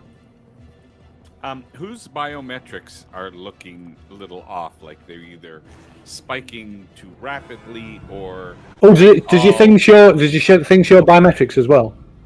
Well, that's what I kind of mentioned. Look into. Okay, yeah, right. So it says so. Just if you read the PDL bracelet, that's how I knew what I knew in terms. Yeah. So, well, you can see that apparently, according to that at least, Captain Luger is dead. Yep, that I saw. I suppose there'd be possibly a critical reading on Dr. Lark. Man's going like hummingbird's wings. Dr. Ajiri is still. The signal is kind of distorted. You can't get a clear reading. It seems to be in the same general area, and he seems to be fine. Of course, Dr. Headstrom is definitely dead because his head wasn't strong. Yes, Dr. Ajari, status report.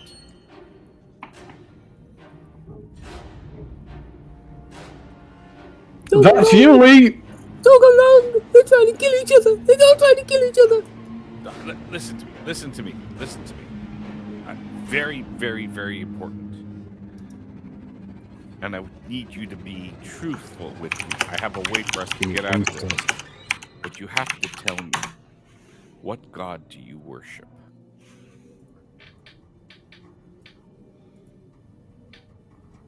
Are you still with us, Lee?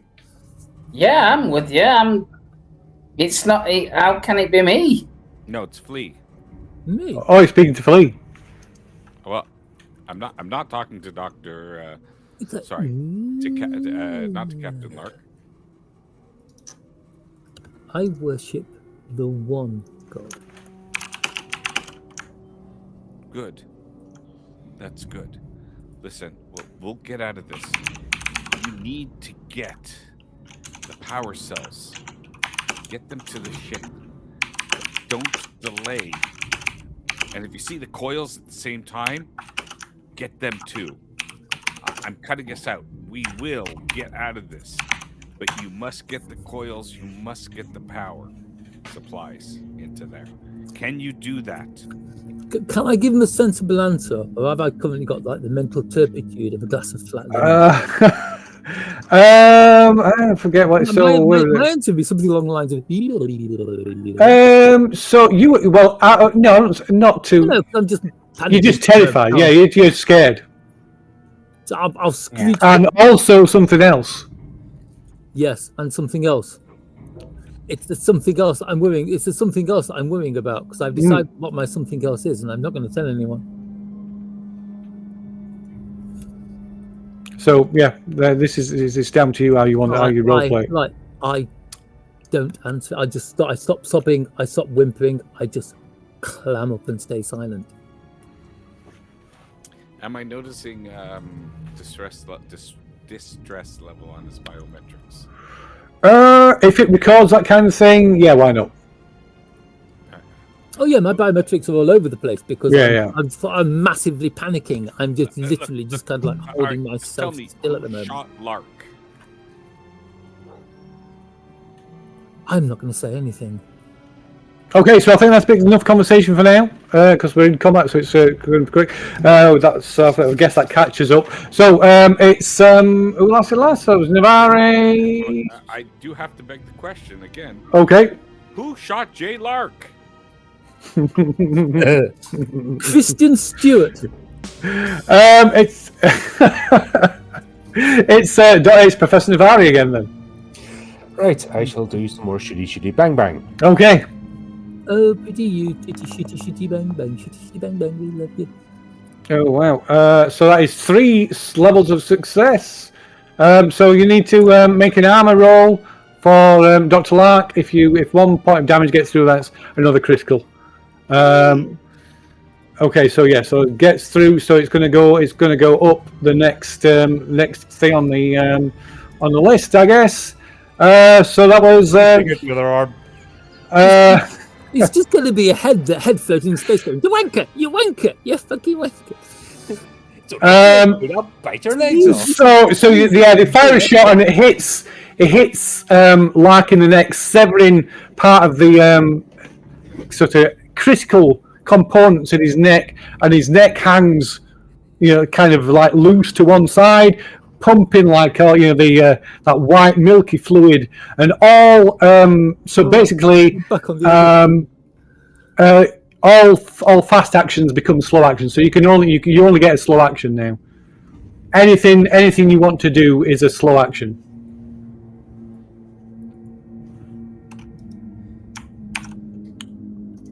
And in which case, so you've still got a fast action as well, Navari? Oh. I'm going to take cover. Okay.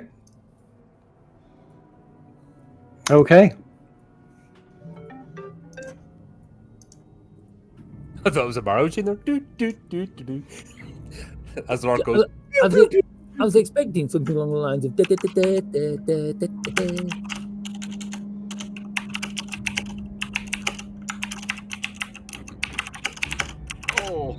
So what's Dr. Lark doing? Lee, did you get that whisper message, by the way? I'm not sure if you did or not. Is there any? Is there anything that can blow up in here? Is there anything that can blow up in here? A quick glance around, there are no obvious explosives now. Why do you ask? I'm going down, they're going down. It's time for some TNT therapy. Therapy level 10, Semtex. Drabikowski. Who shot Luger? Pretty sure it was Kristen Stewart, No, It's a long time since I'm just gonna give up and I'm gonna shoot myself in the head. But I never shot the therapist. I'm pretty much. What? I don't know. He kind of like died at the end of the sentence, which is that's slightly amusing. I'm going to shoot myself in the head because I can't do anything. If you can't do anything, how are you going to shoot yourself in the head? It's not angled properly for you to do it. Well, I'll just cut. I'll just blow myself with a shotgun. Okay. Are you with us, Lee? He looks frozen. Oh dear. I thought I was not getting a response. I mean to shoot him for real. Wasn't he? Oh, there. I'm here. All right. Did you get a whisper message I sent you?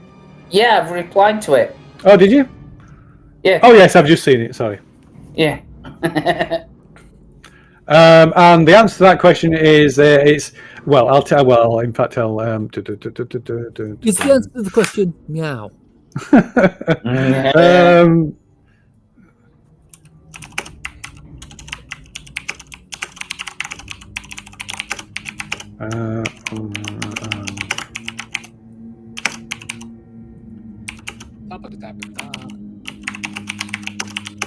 Aliens, the soap opera.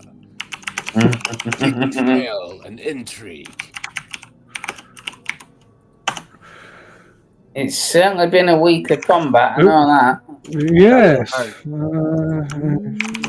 Okay. I am going to say.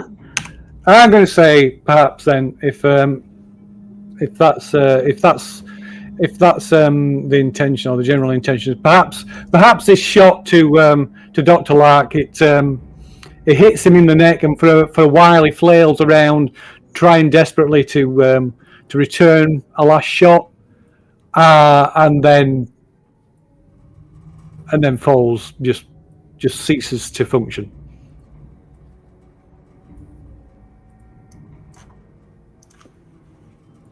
Can we have F's in chat for Dr. Lark? Where is there we go. Yeah. Okay.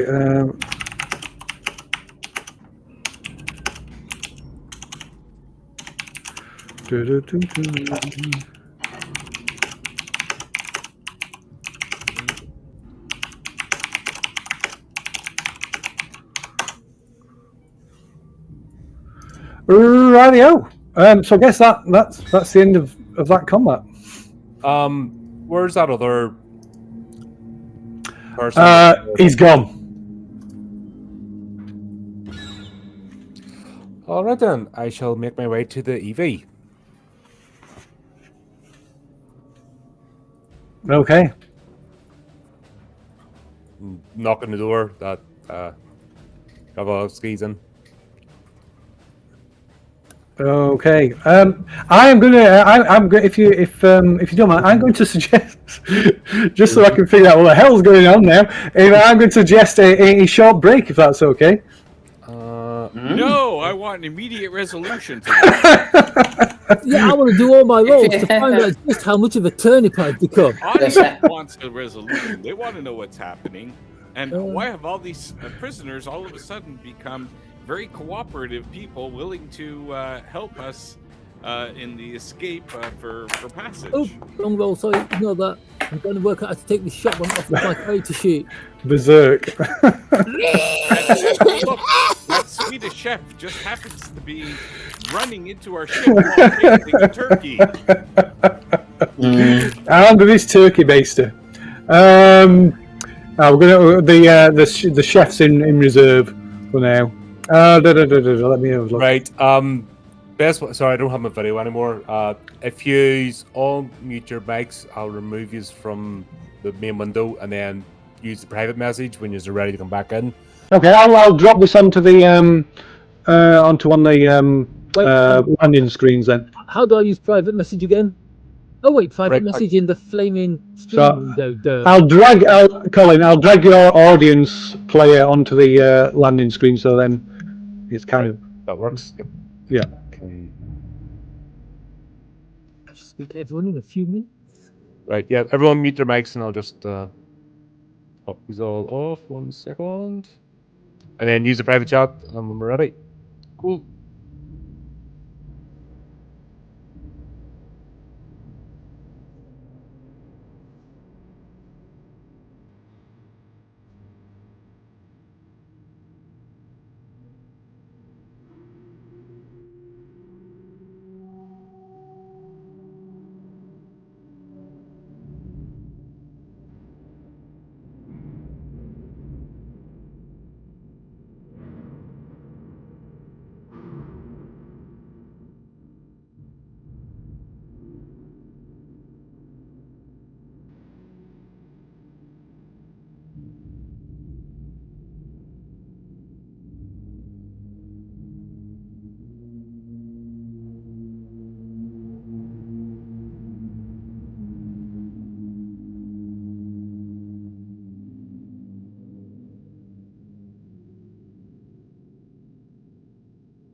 Right, shall we? Is that everybody? So, Yep. I just wake up from this dream that I had in the ship and notice that everybody else is there alive. God, I Yes. thought he was going to say. Oh, Captain Luger, it's so good to see you. I have to tell you about this horrible dream that I had. Bobby Ewing walks out the shower.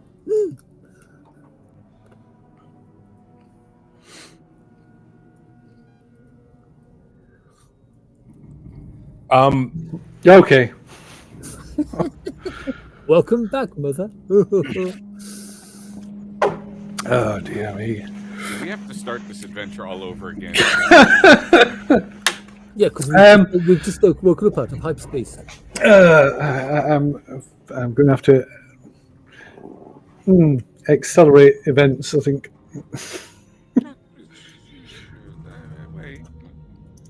Okay, right. Yeah, are we back? Yep, we're all back. Okay, Yeah, cool. yeah. Alrighty. Okay, so Dr. Lark lies Floats. dead. Yeah, lies floating, inoperational, I guess. The Dr. Webb is no in sight, which leaves with Sajad Everybody shouting down, on the comms. Drabowski cowering in one of the EVA pods, and Navari, with a smoking gun in his hand. Yep. So I'll make my way over to the EVA pod Okay. and knock on the door. Yes, what's going on with my character? Are you asking me? Yes, because on the dice or something I'm supposed to be rolling at the end of this or something. Oh yeah, so we're going to do that. So let me have a look. So that was the. It doesn't come into effect until next time. I'll have to roll it because you won't have access to the table. It'd be nice to know though anyway. Yes, I'll tell you what it is. Ooh. I wish this was. I don't know why the window doesn't scroll up on this. Can I? Is this on top of the other problem as well, by the way? Yes. Oh wow. Ooh. What? I'm gonna have to. Okay, I can do it. Right. Okay. So I'll send you this in a whisper. Where's your thing gone? It is there. So this is the mental trauma that you suffer from following the end of the session. It might be completing, might actually be actually come into play, but that is it.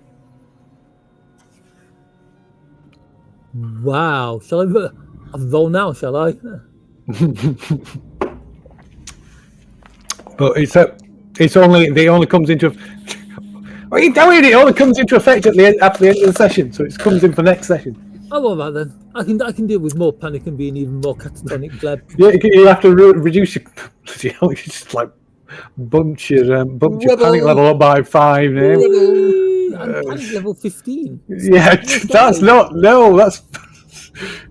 Does somebody forget to take off stress? Have you got a paper bag? No, you're past the paper bag stage. You just stare blankly at the ceiling. I mean, that case, I've got the plastic bag. I'm taping it around my neck. It's okay. So Dr. Navari, you can see Drabowski cowering inside his pod as you're knocking on the glass. Killed up in the footwell, if pods have footwells. I imagine to do have something like that. Why not? A reasonable thingy thing. Yes, the equivalent of. Yes. You saw that being floating in the footwell. I'm not sure what they have their own. They might have their own anti-grav. I imagine they've probably got their own anti-grav when it's switched on. But anyway, regardless. Drabowski. Right. Oh, go on, Jake. Drabakowski, can you hear me? I'm kind of like, game over, man, game over. Who killed Luger? The only person that can captain the ship. Killed him. Her. Well, everybody keeps calling me he. Her, him, her, he.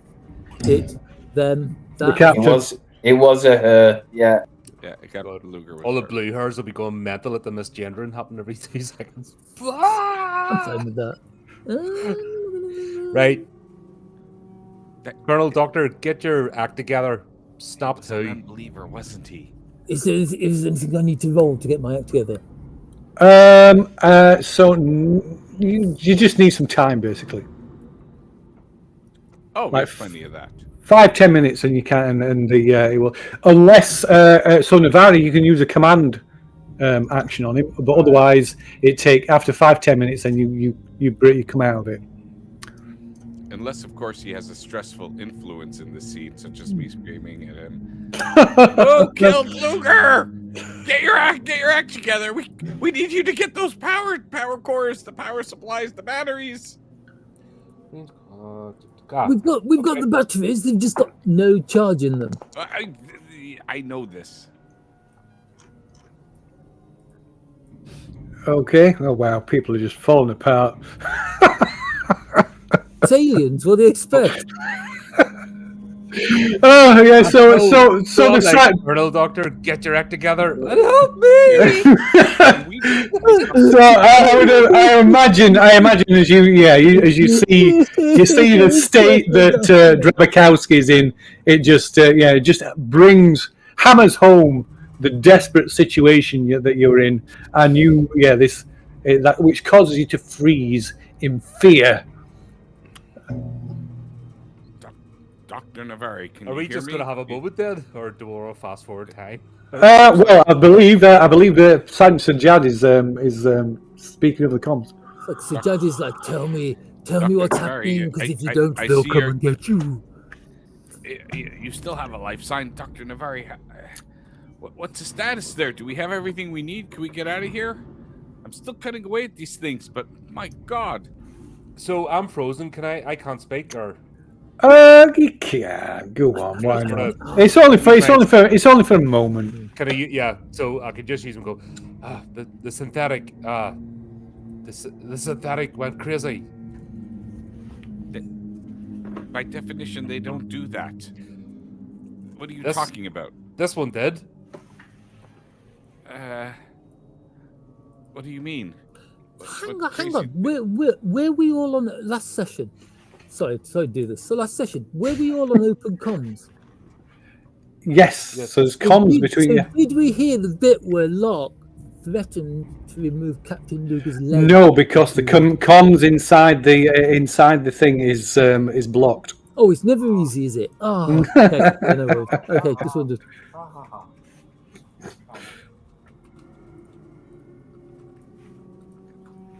Just wondered. Sorry for interrupting. That is perfectly fine. Okay.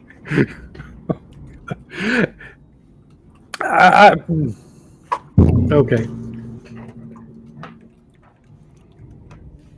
So I'm just like, yeah, the synthetic just went. Yeah, I don't know. Was it that thing that we're in? That alien vessel, or what the biomass thing they went into? Did it maybe affect them? I can't imagine. That doesn't make much sense.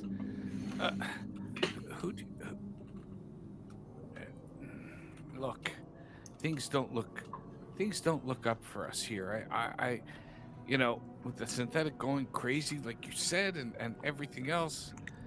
Who do you worship? Who do you believe in?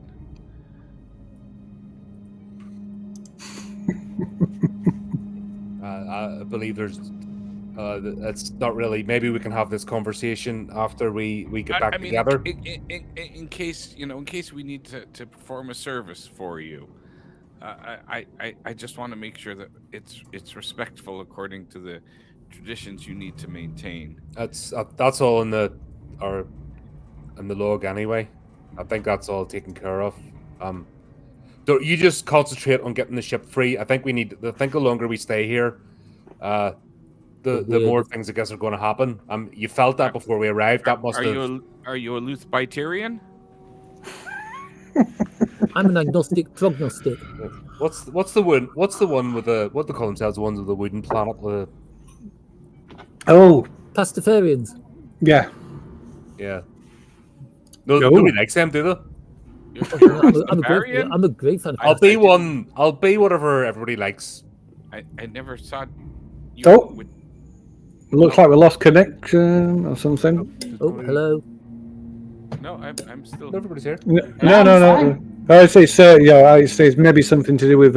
He's come back. It's okay. It was on Twitch. It dropped off. It's back now. It's back now. No, it's not you. No, it's.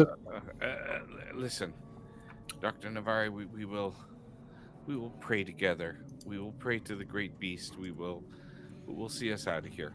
He will see us through. We have to believe in ourselves. It's like a placebo.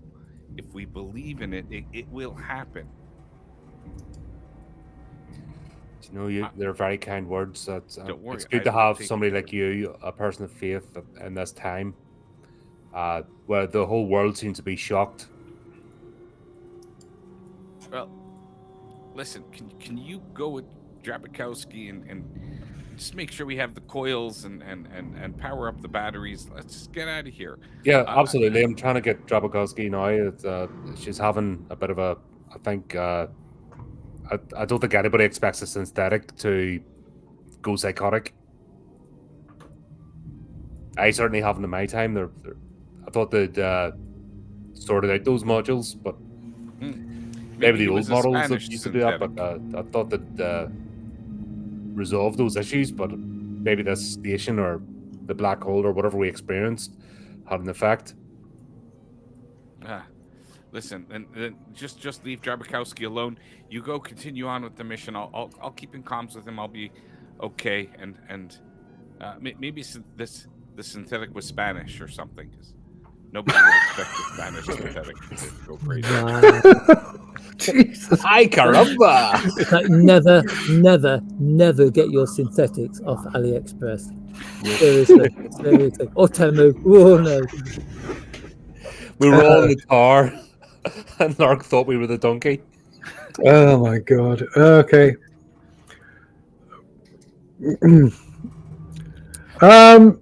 Right. Okay. So, so what are you doing? Can we start playing like a normal comm game like Call of Cthulhu after this? So I'm going to force my hand here, really. So as you, Santa Jad, as you were speaking to the others over comms, or at least Professor Navari, 1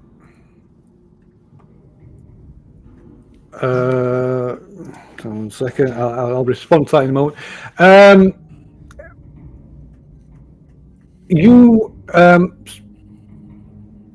You notice you're aware of some movement through the viewport on the EVA on the left-hand viewport of the EVA pod that you're piloting as you continue to work away, cutting the ship away from the tangle of the superstructure of the station. Who's there? Who's that? Who's there? Answer me now. So there's no I'll cut you. So there's no response, but turning to look through the viewport down towards the airlock where the umbilical was originally attached. You see 1, 2, then 3, 4, 5, 6 people in suits. In compression suits, heading towards the Katerina. They're coming to get me. Wait, no, they're not coming from the ship.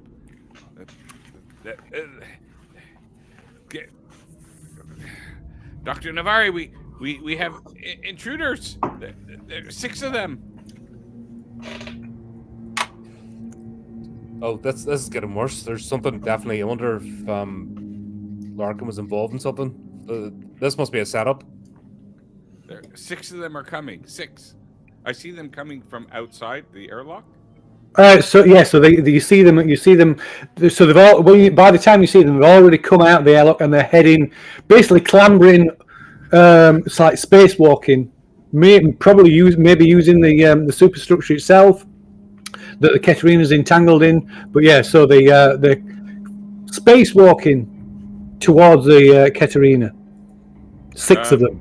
Yeah, I'm gonna position my pod kind of in a way that I want them to see me. Maybe kind of interpose myself, and I'll start to flash my high beams at them, like kind of. Get away from her, you bitches! Okay, so I only need to keep 2 alive, right? Total party wipeout. So these guys are coming up, and you kind of like maneuver the EVA pod to face them as they're coming up and flashing the lights, the warning lights, navigation lights, or whatever. Yeah, they're going to be equipped with lights, whatever they're called.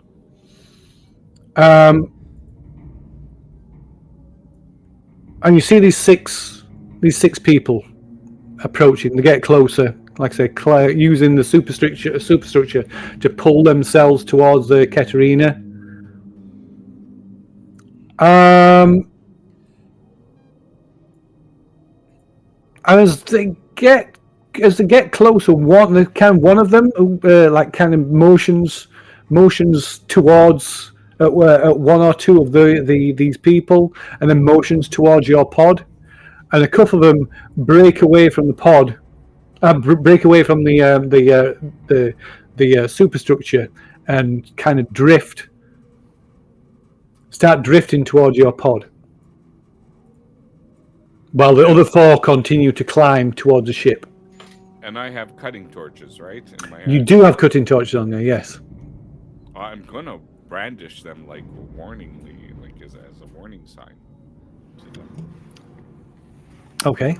Do they still continue to approach? So as you do that, they get so close, and then they're clearly hanging back as you're brandishing these like these industrial size strength cutting torches that you're using to cut through the superstructure.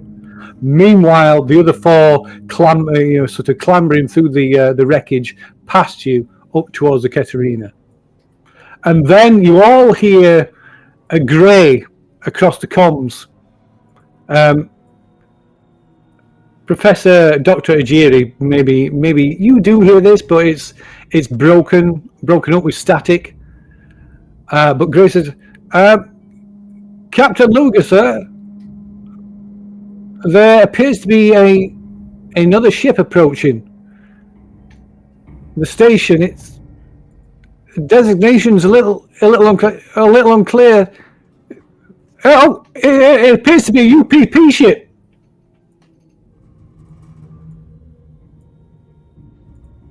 Awesome. And then the comms go. The comms from the Katerina just go dead. Urinary planetary people.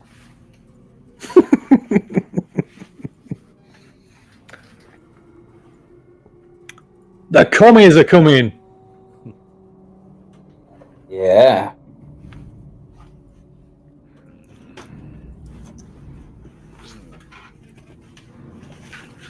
So, talking to Dr. Ajira, what's Dr. Ajira doing? Moving inside the somewhere inside this this mass, this encrusted ship, which is clearly some kind of spaceship, some kind of capsule of some kind. Mm-hmm. I've obviously passed the one with the pod opened and all the spewy bits have fallen out and all that. Yeah. Okay. I'm desperately looking for Larkin and Luger. Make sure that they're all right. Radio. Let's chuck you into head deeper inside. Let's chuck you in there. Get used to disappointment. Leave no man behind. So let's pull you in there. Ooh. There you go. How big is this thing? It's huge.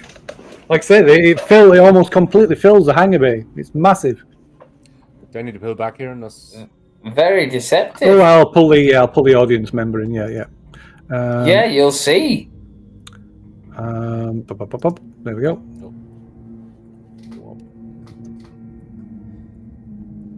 That's a lot bigger than I thought it was. That's what she said. Right. I'm not going to call out just yet, but I'm just edging my way through.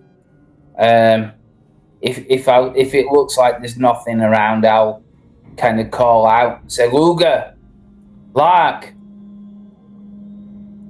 and just keep moving. Okay. Towards, is there any kind of instruments or anything like that that are working? No, it doesn't appear to be. Not in here. I mean, as you peering closer at this kind of bluish, speckled, semi-transparent, bluish like flesh.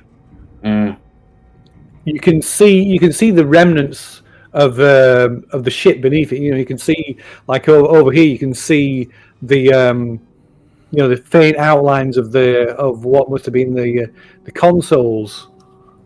Okay. And other things, but nothing appears to be working. It's kind of everything's either covered in this or this like thick black resin. I know too much about contamination and things that can go wrong in scientific expeditions, so I'm not touching anything. I'm just moving around the open bits, trying to shout for them. This is the way that you came in. You've maybe explored this area. Yeah. And found a corridor, and then here there was a pit, a strange pit. All right. But then re-emerged into this open area. From this area. So from here, so you'll go into there, right. Looked into there, and then came back out. I'll try down this area then. Okay. Onto this bit here. Okay. There's no doors. Where's the doors gone? I don't know where the doors gone. If you want. Oh yeah, just walk through it. Yeah. Oh wow. Okay. All right. Yeah. So that's weird. What's happened to? Oh, the walls have gone. Yeah, the walls have gone. Yes, what's happened? That's why I'm like, how big is this? Oh well, I don't know what's happened there. Oh well, I don't know. Whatever. Lots of things have gone now. So, so you can see that you can just make out, some of the old signage through this like fleshy covering on the walls. And the next room ahead, as you can see, is like leads to one of the med pod areas. Further on, there seems to be towards the scrubbers. To your right, it heads towards the computer core and the astrophysics lab, and further in to the cryosleep chamber and other areas of this what must be a ship of some kind. I will go to the right then and head down that way. Okay. You just tell me how far I can move. I'll drag you over. So let's go. I don't want to. Let's go over there. Okay.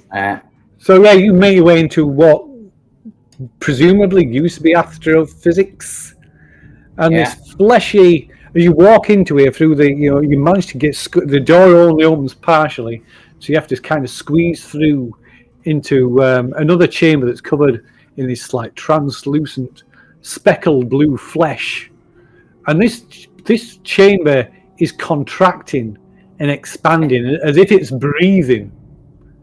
Wow. And the floor is constantly shifting underfoot. Oh God, it's like and it's like yeah, this is a lung or something like yeah, that. this is going to sound weird. So it's the surface of this flesh isn't smooth. It's kind of ribbed, like the insides of some like internal organ. Okay. And it's contracting as it expands and contracts. These ridges open and close. You have to be careful stepping as you step through, because to avoid you're becoming trapped in these gaps that close, open, so they're contracting and closing up. I don't want to hang about in here, so I'll call out once more for Lark and Luger. Okay. And when there's inevitably no answer, I'm just going to step forward to the core navigation area, and see if there's anything in there.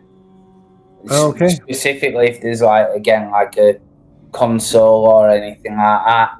Okay. So good as you approach this, which I'm just going to drag you back a little bit, because you approach this, the actual door is gone. And in its place is what can only be described as a giant sphincter. We love sphincters on spaceships. Which and the muscle of it, like, periodically contracts and relaxes.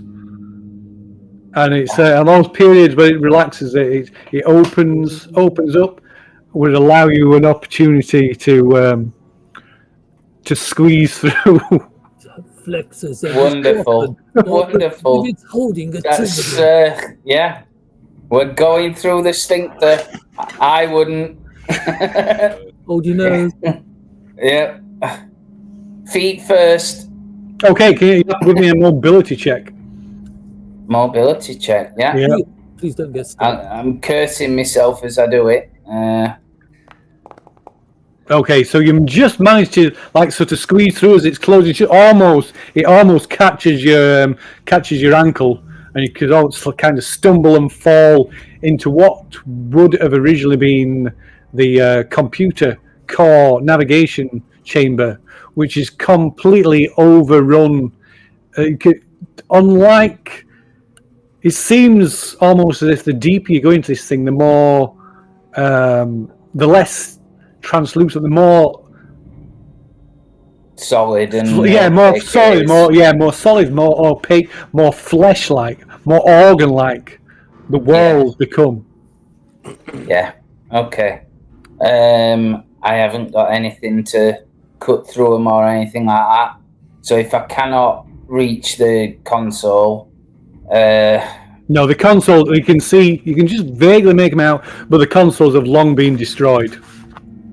Okay. By being encased in this, this, which must be like wet and moist beneath the surface. No black box or anything like that on this one? No, nothing. Right. There's nothing like that you could possibly access. Leave it then. Leave it. We're going back out. We're going back through the sphincter. Okay, give it another mobility roll. Yep. And I'm gonna pray to God. No! I'm diving through it. Okay, you're gonna dive through it. Give a push then. The force, a force jump. Ooh! His head stuck. Yeah. Yes. So as it starts to tickle it, make it contract a bit. Tickle it and it twitches. It twitches. Use all your skills. Always have a real man does it. Oh dear. You tickle the sphincter and it twitches. Yes. Allowing you to push your way through. Phew. Thank God for that. Did any come with you? You're holding a big thing. Oh. Right, as I wipe myself down of this slime or whatever's on me. Oh yeah, definitely slime. There's definitely slime. Yeah. I look at heading off. I'm pretty sure I've seen this anime. I know. It's like a cross between Fantastic Voyage and Urusaki Doji. Oh my It is, god! yeah. It is. We're on a scientific mission to.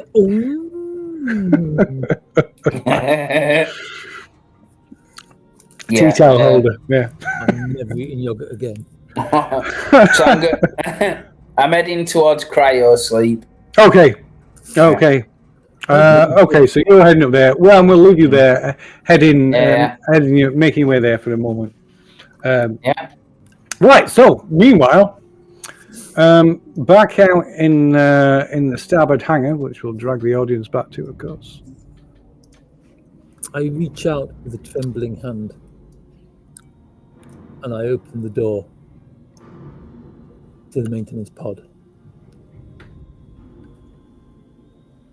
And I try and stand. Is it over?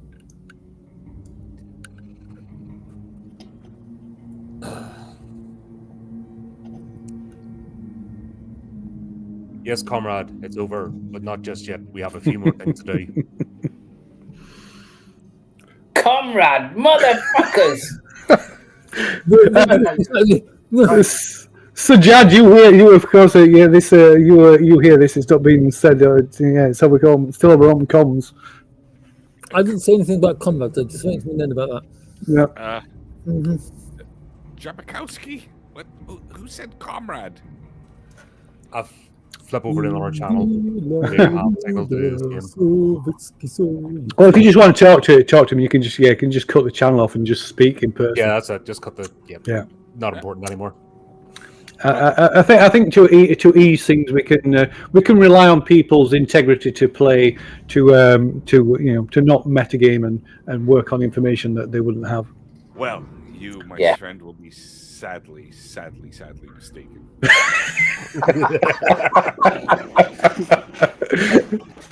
Metagaming and kids. Integrity is not something to do with waving the arms about and screaming about the indignation of it.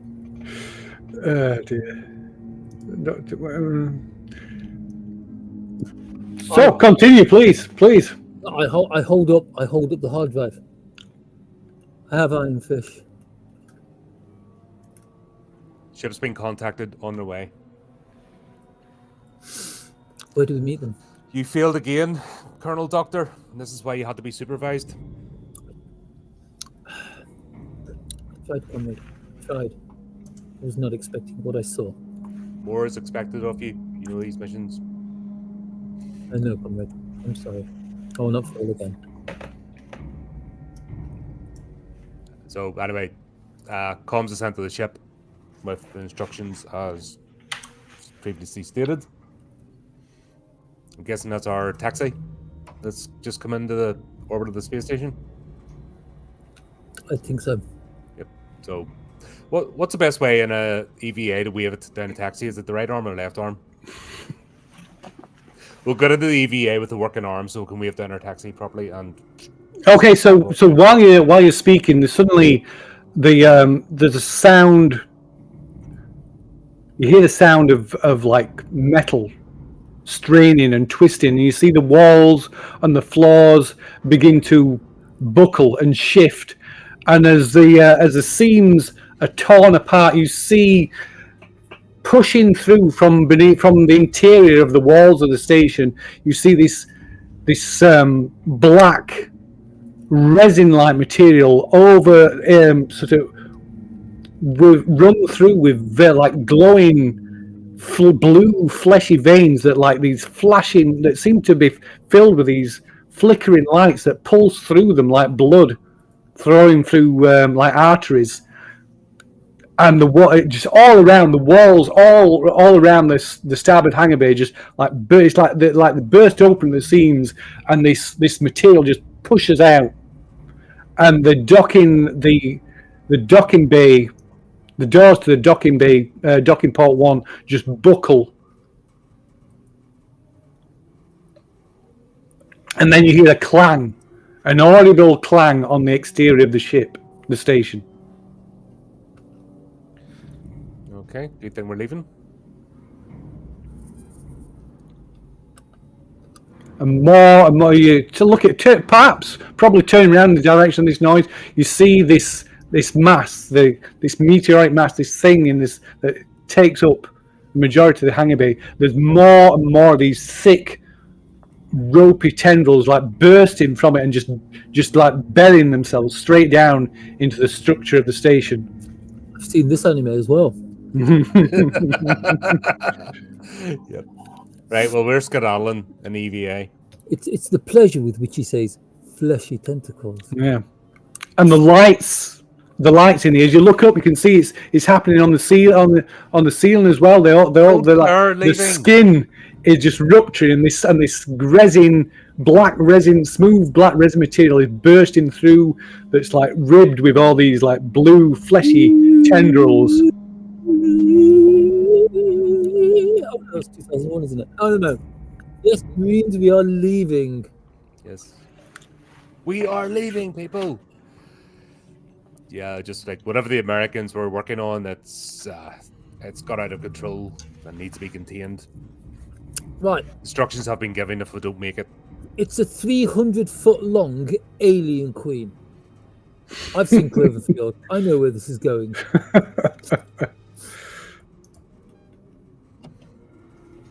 Right, yes, we should leave as soon as possible. Yep. Well, we're already in the EVA, so we're... Clang the door. Throw it into reverse. And ski-daddle. As the plates buckle, pass through the gap.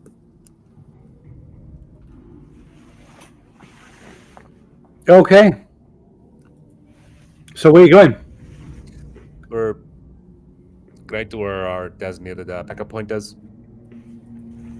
Okay. So what are you going to try and contact your ship with the comms? Yeah, well, that's already been. Yeah. So rather, it's not over voice. It's obviously like it was the data transmission. Yeah. Be more secure. So Ironfist secured.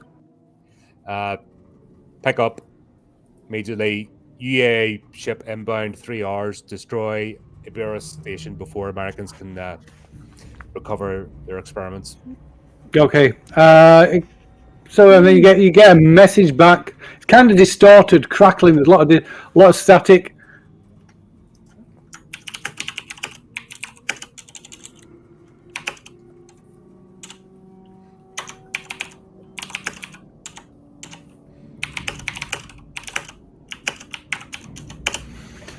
And you hear a voice saying, "Yes, comrade, the UPP Accipiter is attempting to dock. Do not. There seems to be a problem." Followed by a large kaboom noise. Okay, so Sergeant Sajad, you go on, sorry. Yeah, no. I just to let you know, I'm continuing to work to cut things off because I don't think there's been a specific amount of time, but every now and then it'll be like, Jarowski, you can hear me, Jarowski? Just every now and then, and if not, Dr. Navari, are you there? Are you getting the stuff? Trabowski, feeling slightly guilt-ridden at this moment, just reaches up, and switches her comms off. Well, that's we've already done that anyway. Okay, so Sergeant Sajad, you're probably aware that somebody just turned the comms off. In fact, probably maybe even tell it's Trabowski. Oh, crap. Okay. Dr. Navari? No, I thought we'd already switched them off to be able to talk. You can switch between channels and stuff. Oh, Dr. Navari, how am I doing, by the way? How much do I have? So you have got so you maybe about halfway through.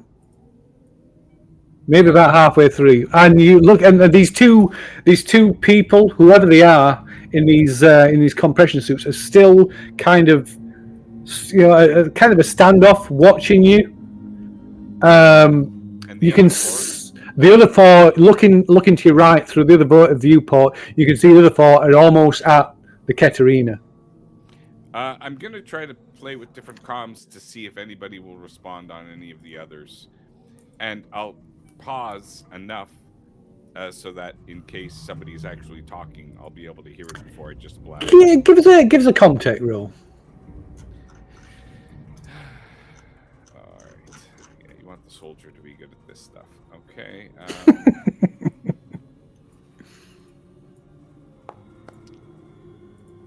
As expected. Oh, you can push it if you want. I mean, you got no panic, so there's no at least at the minute there's no danger to push it. There's no reason to. Nobody's on the channels. I mean, Well, you can keep working it if you want. I will keep working it. So yeah, give us a push then. All right. Nope, it's up. There we go. Look. Okay, so at first you're just fighting. There's nothing. All the channels seem to be dead, or like just choked with static. And then Jiri, you hear Sergeant Sajad's voice. It's faint and it's broken up, but you hear Sergeant Sajad's voice coming through to you on your comms. Sajad? Sajad, is that you? Identify yourself. I can barely hear you. Who's this? Eerie. Oh. Say again? Eerie. Well, where are you?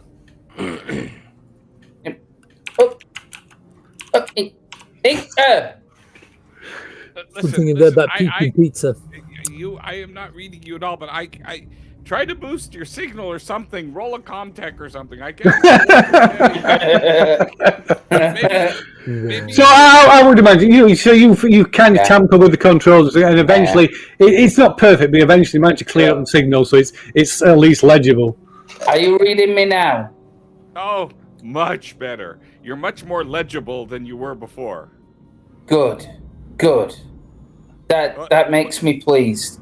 You're the first human person I've spoke to in at least an hour and a half, and I've been searching for a long while. What's happening? Where have Lark and Luger got in touch with you? Lark went crazy. Apparently, something affected his programming here, and he killed Luger. The ship is all messed up. We need power. We need coils. The ship isn't, and it's attached by these tentacles, these alien tentacles that were brought about by some meteor that they brought on this ship. And this place is spiraling out of control as well, and it's on fire, and so much. Where are you? All right. If that doesn't sound like a cry for help, I don't know what. Yeah. I'll say that is yes. Try and slow down. So you tell me the android went insane? I didn't see it. That's what I was told. Freaking everybody's like, it's only Dr. Navari and Dr. Jabrowski. They're the only ones that I'm still getting any life signs from. I see. And you said what happened when the android went insane again? I wasn't there. I'm cutting the tentacles off. This is only hearsay. Apparently there was a lot of firing and shooting, and said something about prisoners coming too. Maybe they had something to do with it. Listen, there are 6 people like spacewalking out here. I don't know who they are. I've been trying to reach out to them. Can you? Where are you? I'm inside the ship. Inside the. As you say this, you see some movement in the superstructure catches your eye, and you can see more of these like luminescent biomechanical tendrils suddenly like snaking the way up through the superstructure towards the Katerina. And the two people in the compression seats suddenly see these, and they like use the jets on the suits to like back away, and clearly in a panic, they start moving away from you, heading towards the Katerina as well.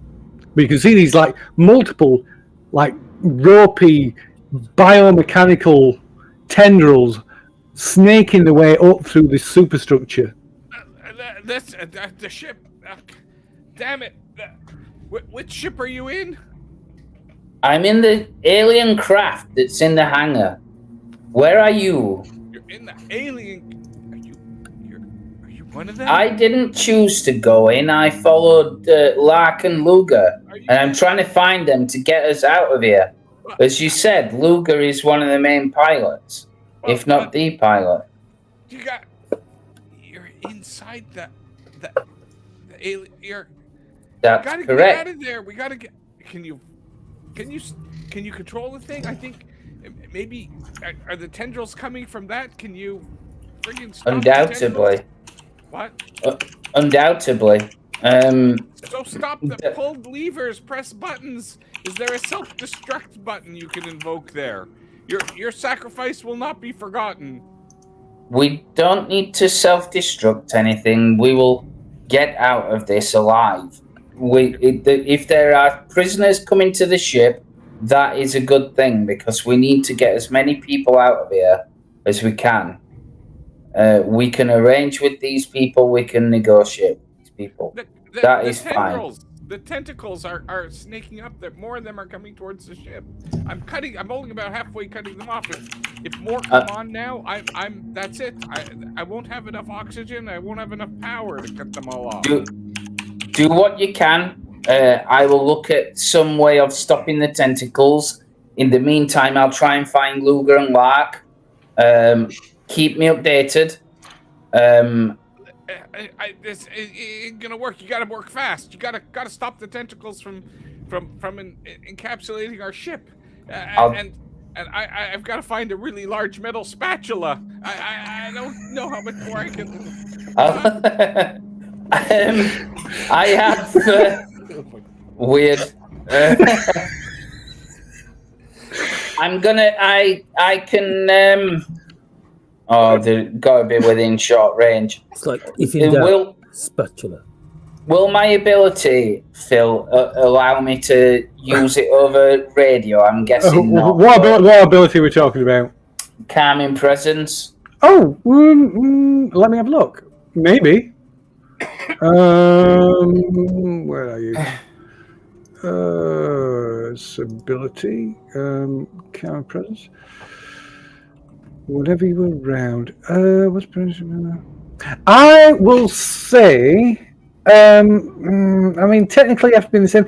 I will say if you can make a empathy check, then you can. I mean, normally you won't need a check to do it, but if you can succeed in an empathy check, then yes. That's what I'll do then. It's like calming presence through pugilation. Calm down. Ooh. Yeah. Okay, and do you want to explain what that does? Because I only briefly looked at it and now I've clicked away from it. You reduce the stress level of another main character by 1. In addition, the normal to the normal stress recovery. Right. In order to use this talent, yeah. Yeah. So got to be in a safe space as you do it. Yeah. So there you go. We can reduce. Sajad can reduce the stress. So I just keep, I keep saying, don't worry, you're doing a good job. Keep doing what you're doing. I'm going to find a way to reduce the tentacles, and I'll find Luger. You could cut the thing off, and then we'll try and get out of here as quick as we can. I've seen this anime as well. Okay, fair enough, but I don't think you'll find Luger. Listen, I'll continue cutting away the ones that are already attached. You work imperatively on trying to stop the ones that are on their way to attach themselves. Do you think it's because I'm disconnecting ones that they're regenerating and sending others? The freaking thing, there must be some sort of intelligence behind this. Undoubtedly, this is a fascinating alien creature, but we're unfortunately not going to have the time to figure it all out. We can only do what we can do in the time that we're given. I'm cutting, but if I see the tendrils are still walking up, I may have to do something rash. If they're not reattaching in the areas that you're cutting them, then the chances are it's not related. They're coming towards the ship. So also, Sajad. So as you're looking around, maneuvering your EVA pod, you kind of turn to your left a little bit as you're doing this, working away, and you see a large UPP ship, just a short distance off the starboard side of the station, and not only that, but you see a grey dropship approaching one of the airlocks near the starboard hangar deck. Oh wait, there's another ship. We got to send out an SOS. But they're clearly UPP ships. Do I care? Like, well, yeah, maybe no. I don't think I care at this point. Listen, there's got to be. I mean, it's better than this. It's better than dying. See if we can hail them. Maybe their intentions. Maybe they'll help. I mean, well, yes, of course. If there's another ship, contact them. They have to. Yes. It's. We're out here. It's marine law. I agree. Look, listen, Wayland will reward them. I'm sure of it. Wayland Yutani will reward them. They must. Very possibly. You do that. Whenever I'm talking to you, I can't deal with the tentacles. So contact the ship, do what you can, get back in touch with me when you've done that. All right. Okay? Good on you. Let me know if you need anything in the meantime. Get to it. I certainly will. Yes? And I'm gonna put out a distress signal from here. Okay, so to directed at what? Who? Sorry. Well, a distress signal, I'm assuming, is an all. Oh, okay, right. So yeah, but essentially, this presumably this ship that you can see. Yes, the ship is exactly what I need. Okay. And I'll if I can flash the SOS lights, towards it as well to try to communicate and continue working the channel. Okay. So yeah, you send out this signal. There's no apparent response, but you keep sending it, and you see this this dropship comes in and docks at this airlock. This one.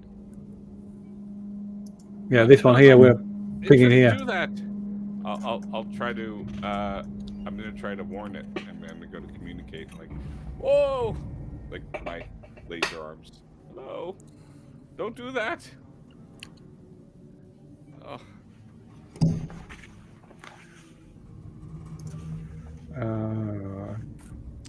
And still what you read in the chat, so I need to know. Oh God, where's so many things I'm trying to look at. I know you have these. Okay.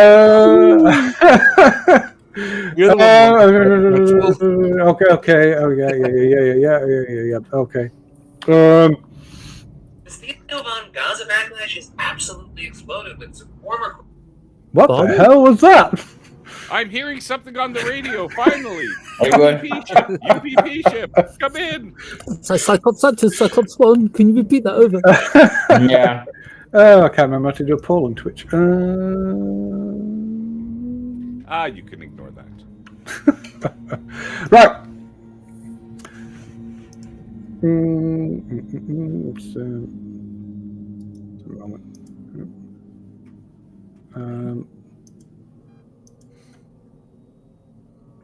Okay.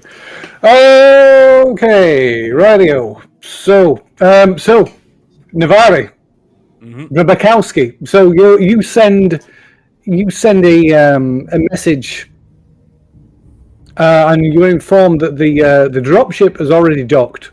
It's a airlock 10 on deck G. The same deck. Right. Can we get there? With So- piloting, we can get anywhere. So it's not far from where you are. Guess we'll make a go for it then. Okay. And what is Dr. Ajiri doing? I'm heading towards the cryo chamber, aren't I? Okay, so you're still heading towards the cryo Yeah. chamber. Yeah, okay. Okay, so I think we'll go back to, so you know where it is, so I'm going to move you over here. So we'll go back to Dr. Ajiri in this thing. In this place. No, not that one, that's the wrong one. In here. Where's the audience? Oh, the audience one's disconnected. Oh, it's back. You It's okay, it's pesky back. disconnector, you depriving the audience of. yeah.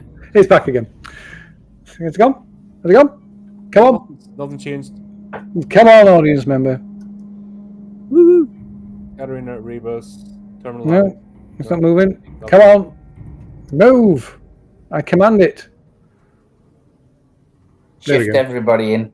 That'll No, it's do gone it. again. No, it keeps losing connection. That's what's the problem, I think. Come on. It would do if I suppose. Yes, okay, we'll just move everybody. We mess around for ages. I'm having the same problems with my comms. Don't worry. There we go. So, I see a lot of black. That's good. yeah, that's all fine. That's probably all you will see.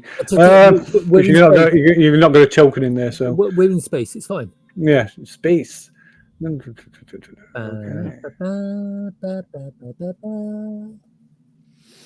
Right. Okay. So, so you approach the cryo chamber. Yeah. And it's the There door. better not be any membranous doorways. There's no sphincter. There's no Good. sphincter here, Good. but there is a barely functioning control panel for the door. It will require you to make a contact roll to try and patch through what little little residual power there seems to be here. If this is going as bioorganic as I think it is, every single button is a nipple. Oh, what an ass. Well, Yeah. Okay, and it's with some small effort, you make it through. So unlike the rest of the ship, this chamber has few of these these bits, these veins, this living flesh, this living material, these veins, this proto flesh, if you like. There's just a few spread across the floor and the ceiling, but it otherwise appears intact, as it would be. This clearly, you can cryo chamber. These three, the units still fully intact. 8 Weird. capsules. What?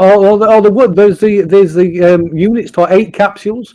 Although 1 is missing, 6 are inoperative, but 1 is online.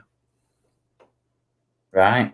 And it is covered with that layer of like grime and frost. Yeah. Ripley, is that you?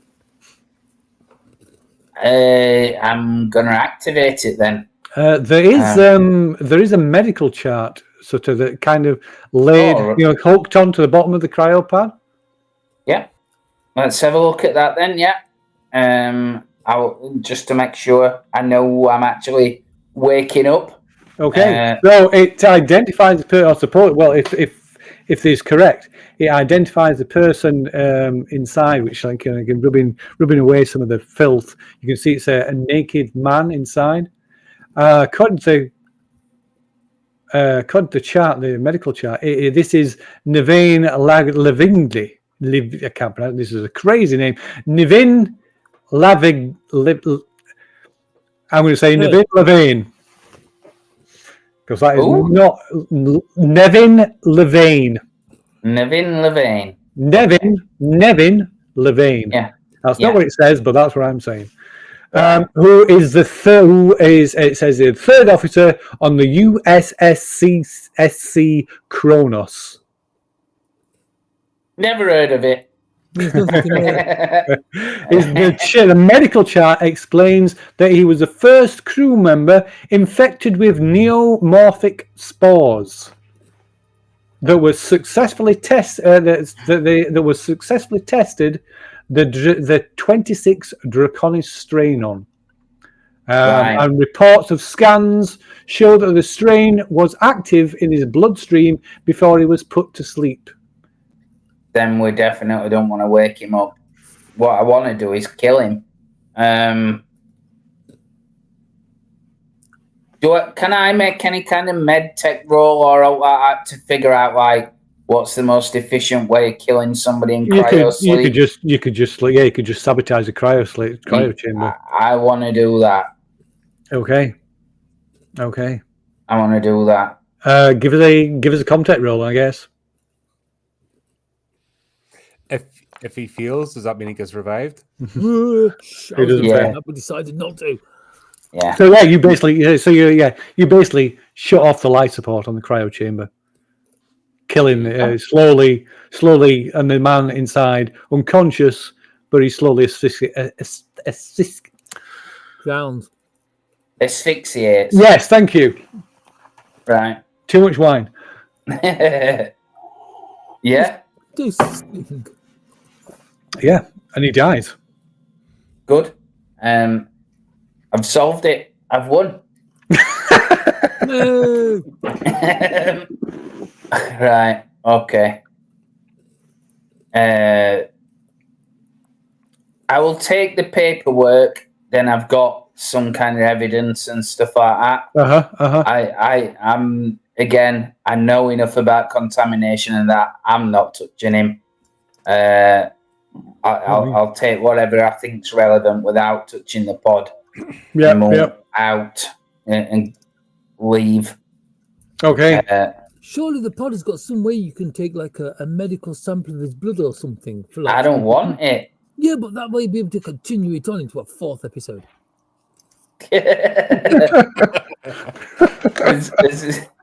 I don't think we're going to survive that one. I'm going to have words with you outside, Flea. What? Yeah. Yes. Okay. So what are you doing then? Leaving. So you're making way. I'm not going out of the ship. I'm first of all, I'm going out of the room, but I'm looking for any kind of like difference it's making to this organism that's on the ship, and I can see a corridor going up.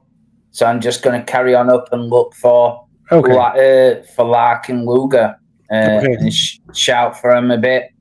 And see if there's anything else that's relevant. But if I see a reaction on the organism, that's probably going to make me not go any further.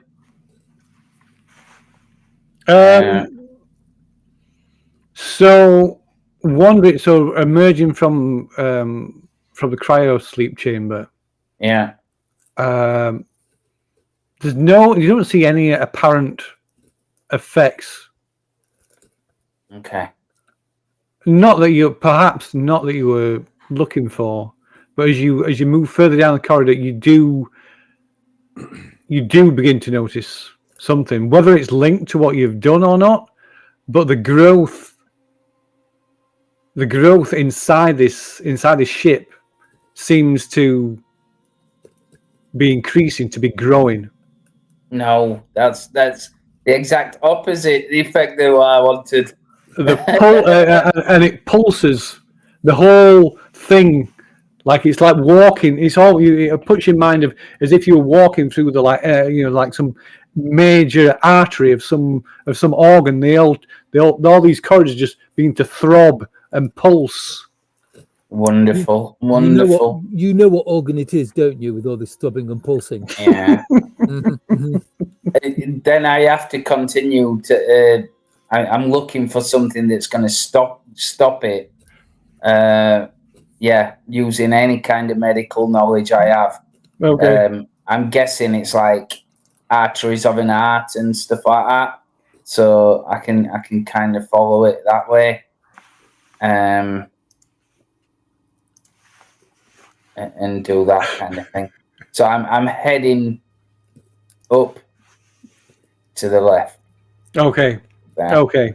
Very well. So we'll stick you over there. So meanwhile, back out on oh Christ, which date was it?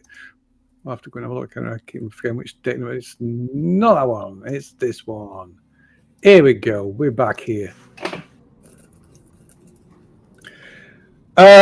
So Navarra and Drabikowski. In fact, before we go back to Navarra and Drabikowski, Sajad, Sergeant Sajad.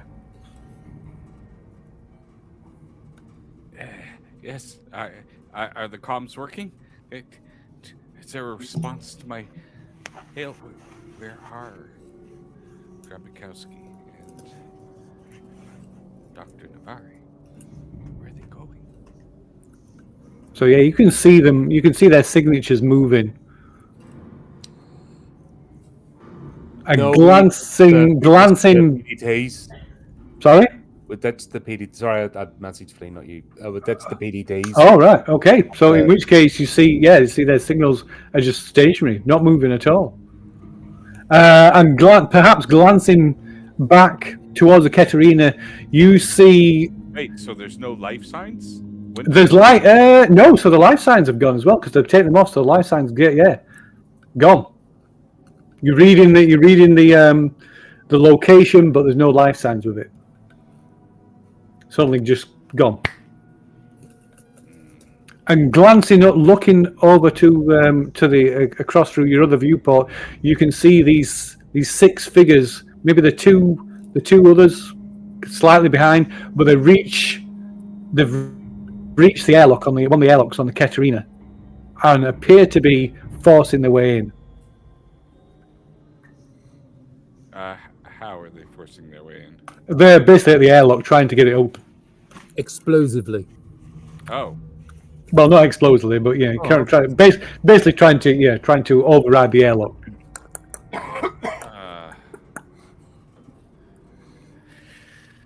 Do I notice the tentacles are withdrawing, or they're still heading? No, they are growing. So you see more of them. You can looking down towards the station. You can see these tendrils erupting through, like pushing up through the hull and spreading out across the exterior of the station, or looking up the full extent of it, all the way up it. This is happening all over the station.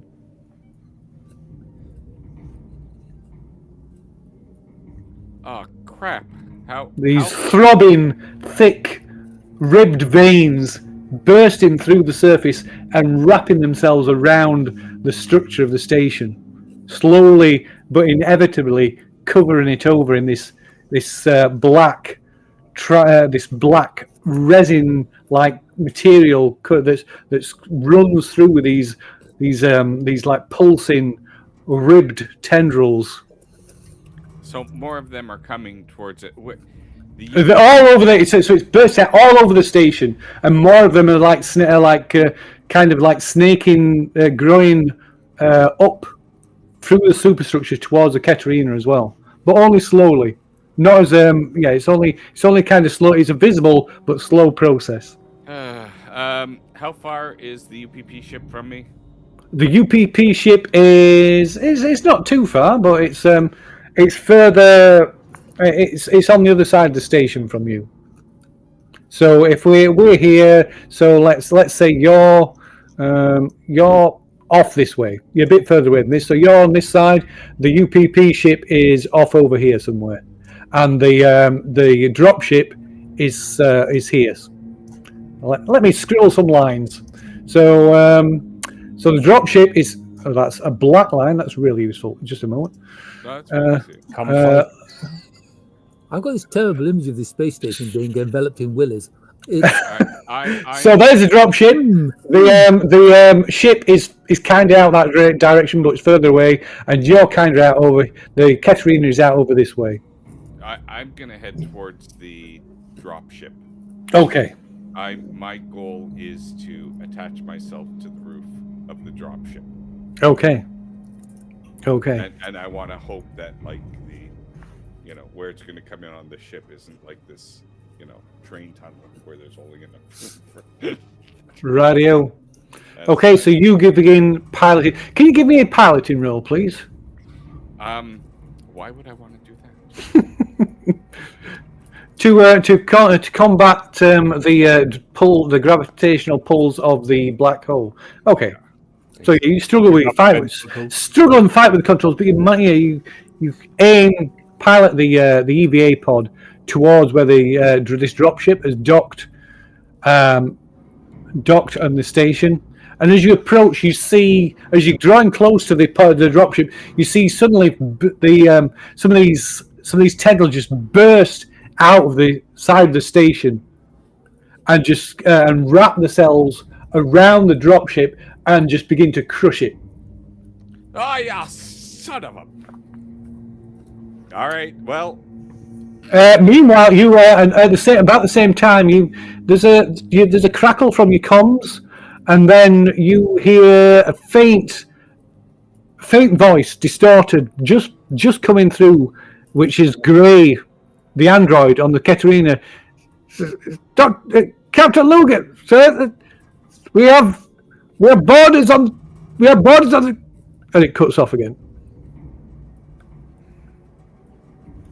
Meanwhile, Navarra and Drabakowski, you're heading towards. Oops, that's a drawing too. A huge red line severs you in two. Oh my God. I've never really called one of those before, but at least it was a painless death. Oh no, it wasn't. I'm feeling bloated. I don't know why. So you're heading towards the airlock. We've instructed that the dropship has docked. So to swim in through the 0 Gs in the hangar deck and into this corridor, finally being able to make contact with the floor again, when you hear a shrill noise and your head explodes. It feels like your head doesn't literally explode. Feels like your head is exploding. This intense headache, and you see images exploding, just bursting in your head.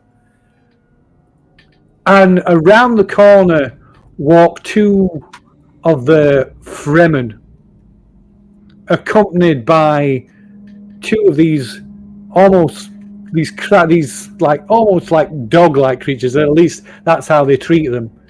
These where are we? Let's get them on. Where are we? There we are.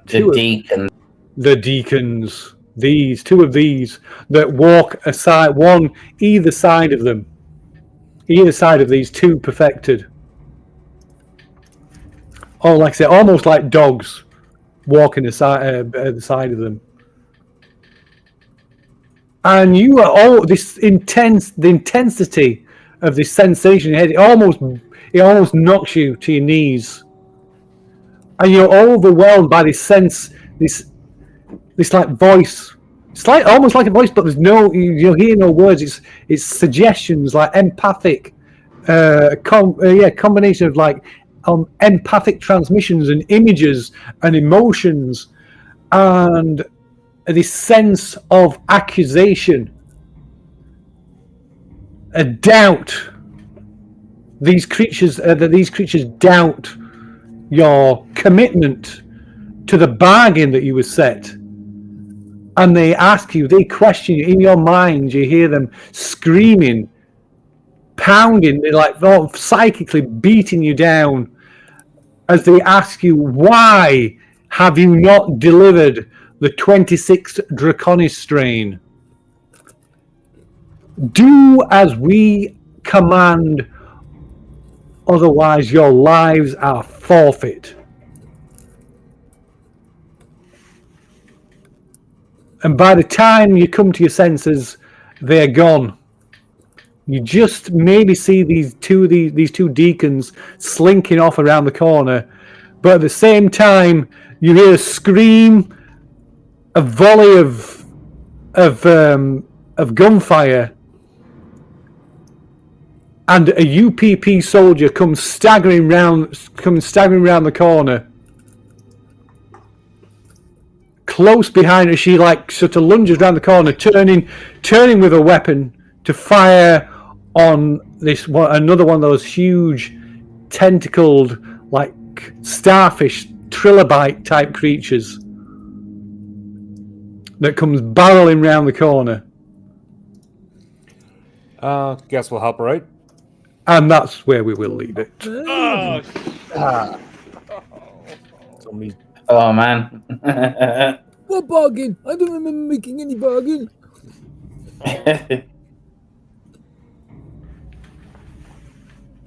There we go. Very, very cool. Are you happy with yourself? That was not eventful at all. We just sort of went through the motions there, didn't we? Oh, you're muted, Jake. Am I? Oh no, sorry, I'm looking. I don't know. No, sorry, I'm looking at the stream. Sorry, that's why. Oh yeah, the stream mutes me often. Like, I mean, you'll still be able to hear me, but the individual, people watching it will turn the volume down as I talk. Yeah. I'm not on mute, but I'm just speechless. Unbelievable. Like, talk about betrayal. Betrayal!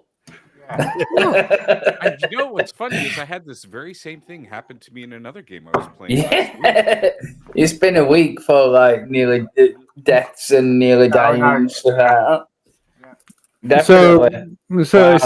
So normally the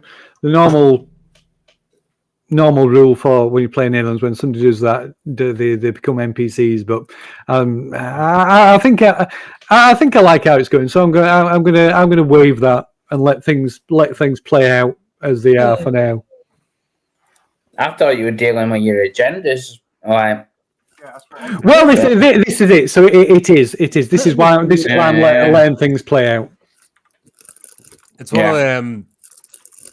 What's more been told behind the scenes, so don't spoil the Yeah. I'm not always 100% happy with the violence turns. It's okay in some situations, but in this case, I think I'm just gonna let it play out.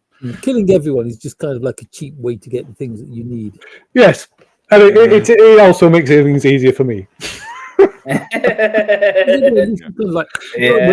kind of. That was my thinking. I'm beginning to regret my decisions. But you remember my character's got that. Like, my character's got that thing that happens at the beginning of next, but I've already got the thing that I've got from this one. Yeah, that's going to be interesting. Because I will tell you another day what the thing of my thing is.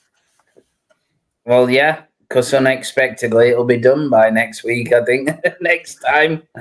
I think we're hurtling rapidly towards a conclusion of some kind. That's for sure. It's a good one or not?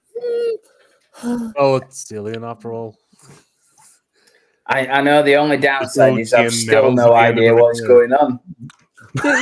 It's alien, so therefore, like, only one or two of us can survive, if any of us. Oh yeah, that's like proper alien. If you hadn't done it, Lark would have killed us anyway. He would definitely going that way. Or we would have. No, not at all. He has a teddy bear. It's really soothing. He does have a teddy bear at the point where he tear gassed me and dragged me out of that ship. I knew there was something not quite right. So, teddy bear are going to repeatedly ram down your throat. Be thankful. It's the iron bar inside the teddy bear is the problem. Yeah. Those two up there. Those two. They're the traitors, not me. Oh, you're pointing at me. Oh, sorry. Yes. I did not expect the bullet coming from Colin, I've got to say. I did not expect it. But it was fun. If it hadn't have been him, the next round it would have been me. Yeah? I was going to pull out the gun that nobody knows that I've got and do it. You know, I swear, it's almost like you didn't have enough player motivations that you gave multiple people the same one. Like, yeah. That's it. Actually, we'll get there. It's a good, actually interesting backstory the way it's all woven. Oh yeah. It's cool. Ultimately, it makes a cool scenario and a cool game. So you know, it don't matter to me. I was just shocked.